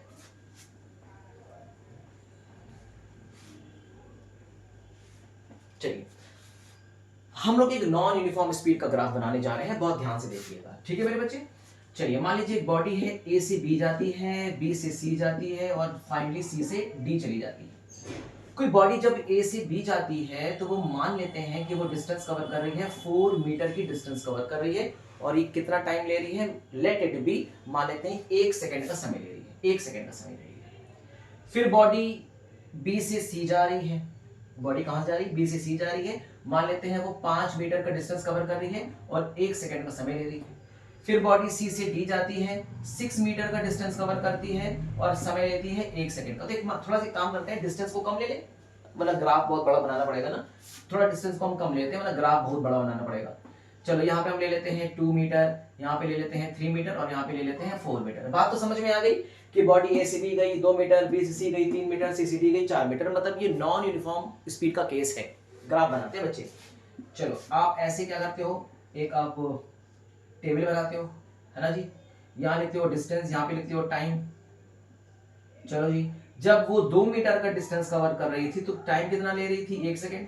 जब वो 3 मीटर का डिस्टेंस कवर कर रही थी तो टाइम अभी भी 1 सेकंड ले रही थी, और जब ये 4 मीटर का डिस्टेंस कवर कर रही थी तो अभी भी वो 1 सेकंड का टाइम ले रही थी। यहां तक तो आप कर ही लेंगे भाई, कोई समस्या नहीं है, यहां तक तो बहुत आसान है, टेबल तो बना लेंगे ना। अब ग्राफ आते हैं, देखो जब आप ग्राफ प्लॉट करोगे डिस्टेंस वर्सेस टाइम के बीच में, जब आप ग्राफ प्लॉट करोगे, ध्यान समझना, ये है आपका ओरिजिन। आप एक्स एक्सिस पे, मतलब टाइम एक्स एक्सिस पे है तो इक्वल डिस्टेंस मार्क कर लीजिए, 1 2 3 4 5 6, और यहां भी हम लोग कर लेते हैं, लेट इट बी 2 4 6 8 10 12 कर लेते हैं, कोई दिक्कत नहीं है। ठीक है, तो ये हो गई आपका डिस्टेंस ना, ये हो गया आपका 2 4 6 8 10 12 हो गया, कोई समस्या नहीं बेटे। ये हो गया 1 2 3 4 5 6। अब सुनो मेरे बच्चे, जब बॉडी 2 मीटर का डिस्टेंस कवर कर रही थी, देखो 2 मीटर तो यही है ना, यही तो है 2 मीटर, तो कितना टाइम ले रही थी? 1 सेकंड का टाइम ले रही थी। 2 मीटर की डिस्टेंस कवर करने में 1 सेकंड का टाइम ले रही थी। तो मेरे बच्चे इसको ऐसे लेकर आना, इसको ऐसे लेकर आना, एक पॉइंट ये मिल गया है ना, वाई एक्सिस एक्स एक्सिस को ऐसे लेकर आ जाना, जिस पॉइंट पे मिल जाएगा वो पॉइंट तुम टच करा देना, नोट कर लो। अब वो 3 मीटर का डिस्टेंस कवर कर रही है, भाई 2 मीटर के बाद तो 3 मीटर का डिस्टेंस कवर करेगी ना, 2 मीटर के बाद ही तो 3 मीटर का डिस्टेंस कवर करेगी। तो ये यहां से अगर 3 मीटर अगर आप कैलकुलेट करोगे तो यहां से हो गया 2 मीटर, और 3 मीटर कहां पे आएगा? 4 और 6 के बीच में आएगा, मतलब समवॉट यहां पे आएगा, आएगा ना। और 1 सेकंड का डिस्टेंस पे ले रही है, मतलब ये 1 सेकंड कहां से काउंट करोगे? यहां से काउंट करेंगे ना, यहां से आगे बढ़ेंगे तो 1 सेकंड ही हो जाएगा भाई। 1 second 1 second 1 second 1 second 1 second का इक्वल इंटरवल है। तो अगर यहां से यहां तक 1 सेकंड ले रही है तो उसके बाद 1 सेकंड ये लेगी, तो इसका मतलब ये आप ऐसे ड्रॉ करो और यहां से आप इसको ऐसे ड्रॉ करो, यहां पे आप इसको पॉइंट को ऐसे मिला दो मेरे बच्चे। बोलो क्लियर है, कोई कंफ्यूजन नहीं है। अब सुनो, अब ये 3 मीटर के बाद 4 मीटर और चलती है, तो मेरे बच्चे यहां के बाद 4 मीटर चलेगी ना, तो 1 मीटर और 2 मीटर कितना हो गया? कितना हो गया? 3 मीटर। तो 4 मीटर कहां पे आएगा? 8 और 10 के बीच में आएगा, मतलब यहां पे आएगा। कोई कंफ्यूजन तो नहीं है ना, बात समझ में आ रही है ना? हाँ, जो ये 4 मीटर है वो 3 मीटर के बाद ही है ना, तो 3 मीटर तो यहां पर आया ना, 4 6 के बीच में 3 मीटर था ना, मतलब यहां से काउंट करेंगे तो 3 मीटर इतना ही तो है। और 3 मीटर के बाद 4 मीटर कहां पे आएगा? 1 मीटर ये, 2 मीटर ये, 3 मीटर, और 1 मीटर और जोड़ दो, 8 और 10 के बीच में 1 मीटर और जोड़ दो, कितना हो जाएगा? ये है तुम्हारा 4 मीटर। तो कितना डिस्टेंस कवर कर रही है? 1 सेकंड का टाइम ले रही है, तो 1 सेकंड इसके बाद आएगा ना, तो ये हो गया 1 सेकंड। इसका मतलब इसको ऐसे आप करो और ये ले जाओ, ये आप एक पॉइंट ये बना लो। बोलो क्लियर है क्या जी? सारे पॉइंट को मिलाना कोई दिक्कत वाली बात है नहीं? मिला दो सारे वाले पॉइंट को। जब आप सारे पॉइंट को मिला दोगे ना मेरे बच्चे, ये देखो, क्या ग्राफ ये स्ट्रेट लाइन का है? क्या ये ग्राफ स्ट्रेट लाइन दिखाई दे रहा है? क्या ये ग्राफ स्ट्रेट लाइन दिखाई दे रहा है? नो, ये ग्राफ स्ट्रेट लाइन नहीं है, ये ग्राफ कुछ कर्व में है। ये ग्राफ लाइक दिस, कुछ कर्व में लाइक दिस, कुछ ऐसे ग्राफ है ना? कुछ ग्राफ किसमें है? कुछ कर्व में ग्राफ दिखाई दे रहा है। अब सुनो, अब सुनो जो मैं बताना चाह रहा था। हमें निकालना है इंस्टेंटेनियस स्पीड, और हम स्पीड बराबर जानते हैं कि एक सेकंड में कवर की गई डिस्टेंस कॉल्ड इंस्टेंटेनियस स्पीड। मैं चाहता हूं कि मेरे बच्चे तुम इंस्टेंटेनियस स्पीड निकाल दो एट 3 सेकंड पे। किस पे निकाल दो? 3 सेकंड पे निकाल दो। तो तुम क्या करोगे? 3 सेकंड पे ऐसे रखोगे और ये लगा दो कि बता दो कि सर ये डिस्टेंस कितना है, बता दो कि सर ये 9 मीटर का डिस्टेंस। भाई 8 और 10 के बीच में तो 9 मीटर होता है ना भाई। 3 सेकंड ये है, ये कितना हो गया? 3 सेकंड। और करस्पॉन्डिंग, भाई करस्पॉन्डिंग डिस्टेंस कितना है बताओ जल्दी से फटाफट? 9 मीटर। भाई 3 सेकंड पे 9 मीटर चला। समझ में आ रहा है क्या? तो इसका मतलब 3 सेकंड पे कितना चलता है मेरे बच्चे? 9 मीटर चलता है। तो 1 सेकंड पे कितना चलेगा मेरे बच्चे? 9/3 metre, that is 3 metre per second हो जाएगा। इसका मतलब हो गया कि eight the instant of 3 second, 3 second के इंस्टेंट पे इसकी एवरेज, इसकी इंस्टेंटेनियस स्पीड कितनी है? 3 मीटर पर सेकंड है। यहां तक किसी को कोई कंफ्यूजन नहीं होनी चाहिए। मैं कहता हूं कि बेटा एक काम करो, तुम इंस्टेंटेनियस स्पीड निकालो eight the instant of 5 second. 5 second के इंस्टेंट पे निकालो। 5 सेकंड पे तो ग्राफ ही नहीं है। चलो एक काम करते हैं, 2 सेकंड पे निकाल लेते हैं। चलो इंस्टेंटेनियस स्पीड निकालो eight the instant of 2 second. 2 second के इंस्टेंट पे जरा इसकी इंस्टेंटेनियस स्पीड निकालो। कुछ नहीं करना, 2 सेकंड ये है। 2 सेकंड पे तुम देखो डिस्टेंस कितना है मेरे बच्चे? 0 से लेकर यहां तक कितना है? 5। और कितना टाइम है? 2 सेकंड। बोलो क्लियर है? इसका मतलब 2 सेकंड में कितना डिस्टेंस चलता है? 5 मीटर। 5 मीटर का डिस्टेंस कवर करता है। तो 1 सेकंड में कितना डिस्टेंस कवर करेगा? 5/2 मीटर, दैट इज 2.5 मीटर। और इसी को ही क्या बोलेंगे? स्पीड बोलते हैं कि 1 सेकंड में टोटल कवर की गई डिस्टेंस इज कॉल्ड स्पीड। तो बेटा eight the instant of 2 second इसकी स्पीड कितनी थी? 2.5 मीटर थी। बेटा 2 सेकंड के इंस्टेंट पे इसकी स्पीड कितनी थी? 2.5 मीटर पर सेकंड थी। एक बात बताओ, क्या स्पीड बराबर है? नो, स्पीड बराबर नहीं है। इसका मतलब ये हो गया कि पूरे रास्ते इसकी जो इंस्टेंटेनियस स्पीड होगी ना, वो भी बदलती जाएगी, वो भी चेंज होती जाएगी। तो आप याद रखना कि अगर कोई पार्टिकल नॉन यूनिफॉर्म मोशन कर रहा है या नॉन यूनिफॉर्म स्पीड से चल रहा है, कोई पार्टिकल अगर नॉन यूनिफॉर्म स्पीड से चल रहा है तो इसकी इंस्टेंटेनियस स्पीड तो अलग होगी ही होगी। हर एक पॉइंट पर इंस्टेंटेनियस स्पीड अलग होगी, और इंस्टेंटेनियस स्पीड एवरेज स्पीड से भी अलग होगी। इंस्टेंटेनियस स्पीड एवरेज स्पीड से भी अलग होगी। तो मैं अगर तुमसे पूछूं, बताओ कि ये जो बॉडी चल रही है कि ए से बी में, बी से सी में, सी से डी में, तो ए से डी में पूरी जर्नी में इसकी एवरेज स्पीड कितनी होगी? तुम कहोगे सर निकाल लेंगे, बहुत आसान है। तो जरा निकाल के दिखाना मेरे बच्चे। ए से डी के बीच में इस ऑब्जेक्ट की एवरेज स्पीड जरा निकाल के दिखाना मुझे। कैसे निकालोगे? तुम कहोगे सर फॉर्मूला होता है average speed is equal to total cover distance, total distance cover 2 + 3 5, 5 + 4 9, ये हो गया 9 मीटर डिवाइडेड बाय 1 + 1 + 1 कितना हो गया? 3। कितना हो गया बेटे? 3 मीटर पर सेकंड हो गया। बोलो है कि नहीं? बोलो क्लियर है क्या? इसका मतलब एवरेज स्पीड इंस्टेंटेनियस स्पीड से एंटायरली डिफरेंट है। इंस्टेंटेनियस के किसी पॉइंट पर हो सकता हो कि एवरेज स्पीड आ जाए, लेकिन हर एक पॉइंट पर जो इंस्टेंटेनियस स्पीड होगी वो एंटायरली डिफरेंट होगी। लेकिन आपने यूनिफॉर्म मोशन के केस में या यूनिफॉर्म स्पीड के केस में देख रहे थे कि एवरेज स्पीड और इंस्टेंटेनियस स्पीड तो बराबर थी। तो इंस्टेंटेनियस स्पीड भी हर इंस्टेंट पे बराबर थी। लेकिन इस केस में ऐसा नहीं है। इस केस में इंस्टेंटेनियस स्पीड और एवरेज स्पीड बराबर नहीं, लेकिन हो सकता हो किसी एक इंस्टेंट पर एवरेज स्पीड और इंस्टेंटेनियस स्पीड बराबर हो सकती है। मे और मे नॉट भी हो भी सकती है, नहीं भी हो सकती है। ये इत्तेफाक वाला केस था कि आपको मिल गई, हालांकि जरूरी नहीं है कि हमेशा मिल ही जाए। क्या मेरी बात समझ में आ गई? कोई कंफ्यूजन तो नहीं है? चीजों की क्लियरिटी हो रही है अच्छी तरीके से? बहुत बढ़िया। तो यहाँ पे आपने एक चीज तो नोट कर ली। अब नोट करने वाली पॉइंट यहाँ पे लिख लीजिएगा कि इफ, नोट करने वाला पॉइंट यहाँ पे ये है कि if a body is moving with non-uniform speed, non uniform speed, अगर कोई बॉडी नॉन यूनिफॉर्म स्पीड से चल रही है, then it's instantaneous speed, its average speed and its non-uniform speed all are entirely different from speed, then its average speed comma instantaneous speed and non-uniform speed is entirely different, बिल्कुल अलग अलग होगी। बहुत important चीज आपने यहाँ पे note करी। ग्राफ से मैं बताऊंगा, बिल्कुल परेशान होने की जरूरत नहीं है। ग्राफ का स्लोप डिस्कस करेंगे, स्लोप के बाद हम इसकी मैक्सिमा मिनिमा की कंडीशन डिस्कस करेंगे, सारी चीजें डिस्कस करेंगे, लेकिन हमें बहुत ही स्लो चलना है, क्योंकि हम चाहते हैं कि हमारे जो ऐसे बच्चे जो स्लो लर्नर्स की कैटेगरी में हैं, जिनको समझने में थोड़ा सा समय लग रहा है, वो चीजों को कॉपी करते चलें, प्रैक्टिस करते चलें। पहले थ्योरी पार्ट अच्छी तरह से पढ़ लें, उसके बाद हम अब इसके बेसिस पे पहले न्यूमेरिकल्स कराएंगे। मैंने बताया ग्राफ वाला सेक्शन एंटायरली डिफरेंट रखेंगे, इसको हम बाद में डिस्कस करेंगे, लेकिन हम बहुत बाद में डिस्कस नहीं करेंगे। स्पीड और वेलोसिटी पहले कंप्लीट हो जाए, फिर हम ग्राफ आपको बहुत अच्छे तरीके से बता देंगे, ठीक है ना। चलिए, तो यहाँ पे आपको समझ में आ गया, नॉन यूनिफॉर्म स्पीड में एवरेज स्पीड और इंस्टेंटेनियस स्पीड एंटायरली डिफरेंट होती है। अलग अलग केस बन जाता है, जिसमें आपको समझ में आ गया चीजों को बहुत अच्छी तरीके से, ठीक है। तो अब बात आती है कि सर एवरेज स्पीड को लिखने का कोई तरीका भी होता है। हाँ, तरीका होता है एवरेज स्पीड को लिखने का। हम इसको रिप्रेजेंटेशन ऐसे कर सकते हैं कि देखिए, अगर हम एवरेज स्पीड को इस तरह से रिप्रेजेंट कर रहे हैं, तो हम इसको रिप्रेजेंट करते हैं delta D upon delta T से। Delta T upon delta T से हम रिप्रेजेंट कर सकते हैं। एवरेज स्पीड को इस तरह से भी रिप्रेजेंट करते हैं। हम इसको एक और तरीके से रिप्रेजेंट करते हैं, delta D upon delta T, ठीक है ना।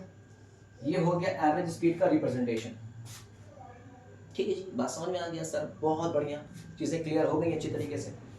और याद रखिएगा, इफ अगर ये जो टाइम का डिफरेंस होता है ना, ये जो आप डेल्टा टी देख रहे हो ना, टोटल टाइम, अगर ये टाइम का चेंज बहुत कम है, बहुत छोटा है, if this delta T is very very small, अगर बहुत ही छोटा है, बहुत ही स्मॉल है, और इनफाइनाइटेसिमली स्मॉल है, अगर इनफाइनाइटेसिमली स्मॉल है, तब ये average speed convert into instantaneous speed. याद रख लीजिएगा, बहुत इंपॉर्टेंट चीज बता रहे हैं। अगर डेल्टा टी बहुत ही छोटा है, तब एवरेज स्पीड इंस्टेंटेनियस स्पीड में कन्वर्ट हो जाती है।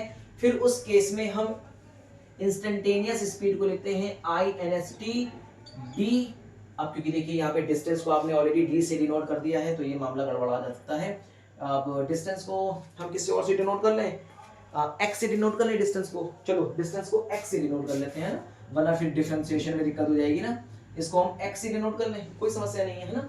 चलो, तो ये हो जाएगा dx अपॉन dt हो जाएगा। यहाँ पे आप क्या लिखेंगे, if delta t tends to 0, अगर डेल्टा t टेंड्स टू 0 होगा, तब ये एवरेज स्पीड किस में कन्वर्ट हो जाएगी, इंस्टेंटेनियस स्पीड में कन्वर्ट हो जाएगी। तो इंस्टेंटेनियस स्पीड को हम इस तरह से रिप्रेजेंट करते हैं, याद रखिएगा।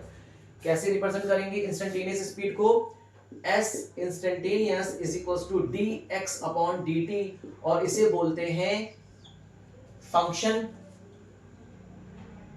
ये क्या है मेरे बच्चे, फंक्शन है, याद रखिएगा। ये क्या है, वेरिएबल। इसी के रिस्पेक्ट में किसी भी फंक्शन को डिफरेंशिएट करते हैं, तो इसे बोलते हैं change of x with respect to time t। इसे क्या बोलते हैं, change of x with respect to time t, या change of distance with respect to time t। इसको दूसरी तरीके से कैसे पढ़ते हैं, differentiation of x with respect to time t।